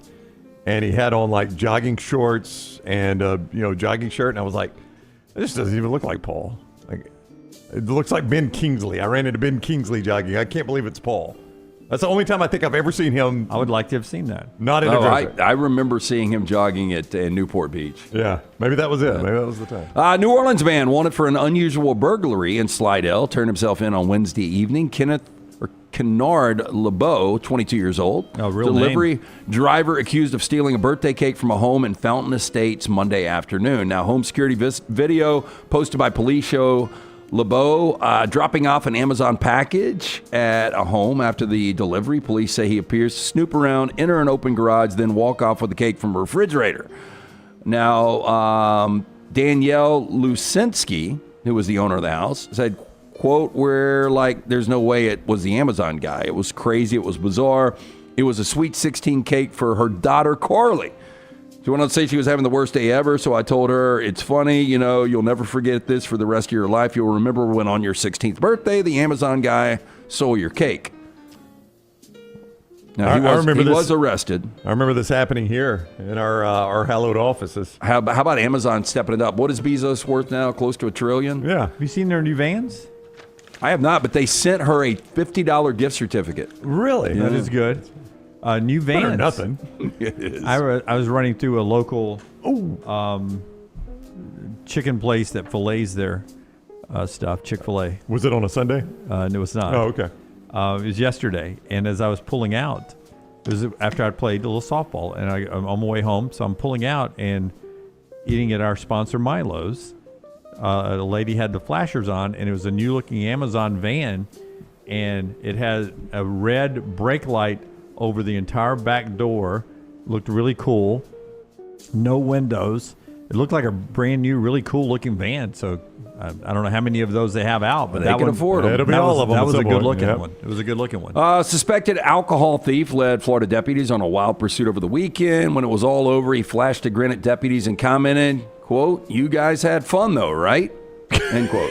I took y'all on a good ride. This guy crazy. Boy, look at him. You can see it in his eyes, can't you? Now, it all started just before 3 p.m. on Saturday, April 19th, when employees at the Spring Lake Market called 911 to report that someone had stolen several alcoholic beverages and walked out. County Sheriff's deputies said they found Richard Smith, 39 years old, right there, of Miami, driving in circles around the store in his black minivan. Smith sped off after spotting authorities, but not before offering them a drink. Body cam videos show Smith holding a can of Kettle One vodka spritz out of his window as he drove by a deputy and yelled, quote, "I was going to give you a drink, that's it." We don't know if he was expecting us to say cheers, let him go, or what. The sheriff's office wrote after sharing the video on social media. Pursuit lasted several miles until all 4 of Smith's tires were flattened by spike strips. I've never seen like a live spike strip laid out. Have you guys ever Never seen it, no. I picture it being just quick pops. Yeah. Pop, pop, pop, pop. Yeah, and they go down the road a minute before, tires prevent you from going further.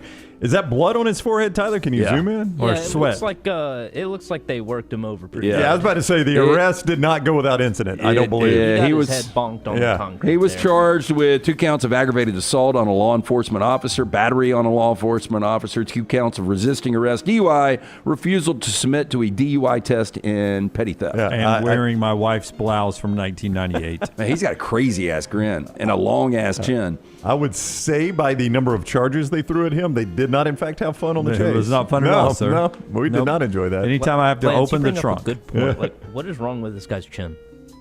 What? Well, it's why does it elongated, look man. like that? What happened? I mean, it's got to be part of the. It's just like part of the beard. It's just not showing up I correctly. don't know, right? kind man. of blurry. It's very, very long. They have it blurred out for its protection. Do you guys remember the movie Tango and Cash? And one of the bad guys on the inside of the prison had one of the biggest jaws ever. I don't. Yeah. Yeah. That looks kind of like this. No, I would say that if he. Yeah, that's got to be the beard. It's just making it look like his chin continues because of the shading. It is quite large. Man who bought a 20,000-pound car, and pounds as in Britain, British Can we pounds. go back to Very the heavy picture real car. quick. I know who this is. Go back to the picture. Okay, we got it. The jaw line is remember that it was sort of the animated movie. I think it was Sin City. Yeah, the villain in that, the guy who got all the bullets in him and stuff. Well, no, I think that Tim was played brings by that up in the chat. He Mickey says it Rourke. looks like Mickey Rourke in Sin City. Yeah. Okay. Wow, Thank look at you and Melton. Look at that. Oh, you did that? Way to go, Melton. How would you know that? Have you ever even seen Sin City? Yes. You know why? Because of Jessica Alba and the Chaps. that got me in, but of course, the girl that Mickey Rourke goes and sees, and she helps repair the bullet holes. There's about 2.6 seconds of side boob there. By the way, I liked Sin City. I thought it was really good. Yeah, I really like Sin City 1. That's right. I didn't see the wasn't good. sequel. Didn't see it. Not good. And I think the chick from Gilmore Girls is in it, right? So this dude bought a 20,000-pound. What is that? Is that roughly 25,000 American dollars? I don't even know. Something like that. He had to replace the one he had stolen. Has discovered he accidentally bought his own stolen car back. Oh, well, at least he got his car back. Ewan Valentine, 36 years old, woke up February 28 to find his car, a black Honda Civic, had disappeared from his drive overnight. Now, after informing police and his insurers, he started looking for a replacement 2016 Type R model. Found one that, quote, looked identical about 70 miles away. Looks identical. Now, but after he bought it, he noticed similar items in the car. Mr. Valentine realized that he had bought the stolen car. He had also found his previous addresses in the car's satellite navigation. This guy knew me. My contacts are already loaded. He said, quote, it was sort of a midlife crisis car. You don't get many of those. So I was pretty determined to get it replaced before one day I have to get a sort of family car. I spotted one that was identical, same color, same year, same slightly obnoxious exhaust system on it as well. Same license plate. I started noticing things in the car were a little bit odd, like a single tent peg and some Christmas tree pines and Mars bars wrappers. How do you steal a car? First of all, if you've got a dirty car, you're disgusting, you're lazy. But how do you steal a car and not clean it up, especially to sell it? Christmas tree pines and Mars bars wrappers. My wife is in the passenger seat. My sunglasses are still here. So police have gotten All my involved radio now. presets. Now, they said that things had been tampered with. They removed the VIN numbers, replaced other things. Of course, they didn't clean up the Mars bars wrappers. The Mars bars are still there, Yeah. but the VIN numbers But are the piled. police have gotten involved, and he did get his car back. Well, I'm glad he got his car But back. does the insurance get their money back? Somebody's got to take it on the chin here, right? Yeah? Yeah. Back to our previous story. Yeah. Take it on the chin.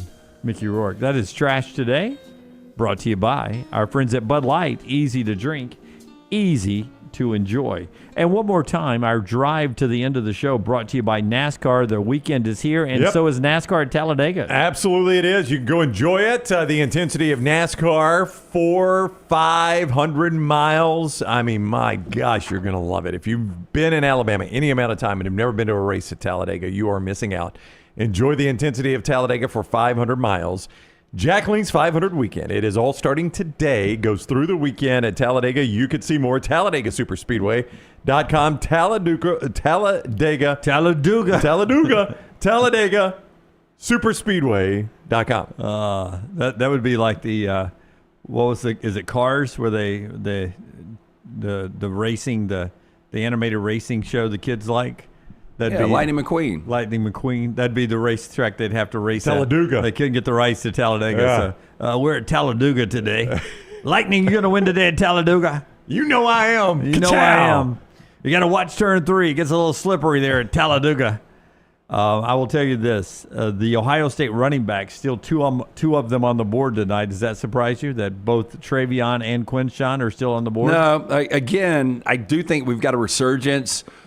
O'Marion Hampton, and I agree 1,000% with Fuhrman, to be able to go and get paired up with Najee Harris now in this Jim Harbaugh system where he loves to run the football and play great defense. They only gave up 17 points per game, first in the NFL last year. You've got a quarterback in Herbert that needs more weapons, but you got a McConkey.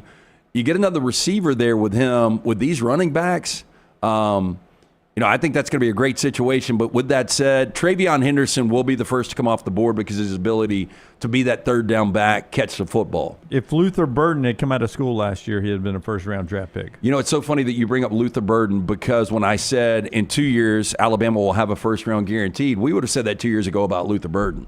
100%. Yeah, no, you're absolutely right. And the criticism was Missouri wasn't getting the ball enough.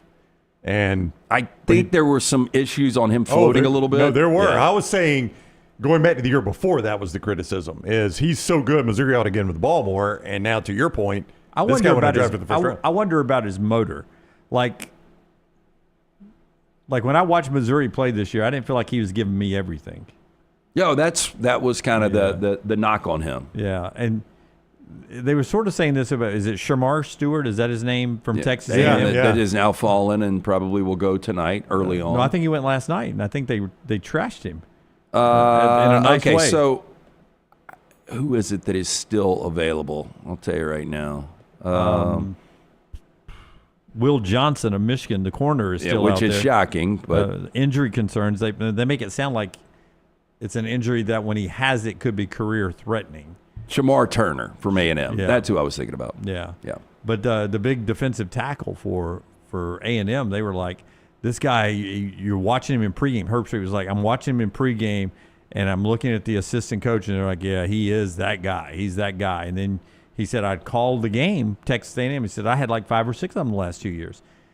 And he'd make a tackle in the the first quarter, and you'd be like, okay, this is going to be the game he dominates. And then you never say his name again the last 3 quarters. He just disappears on game day, he says.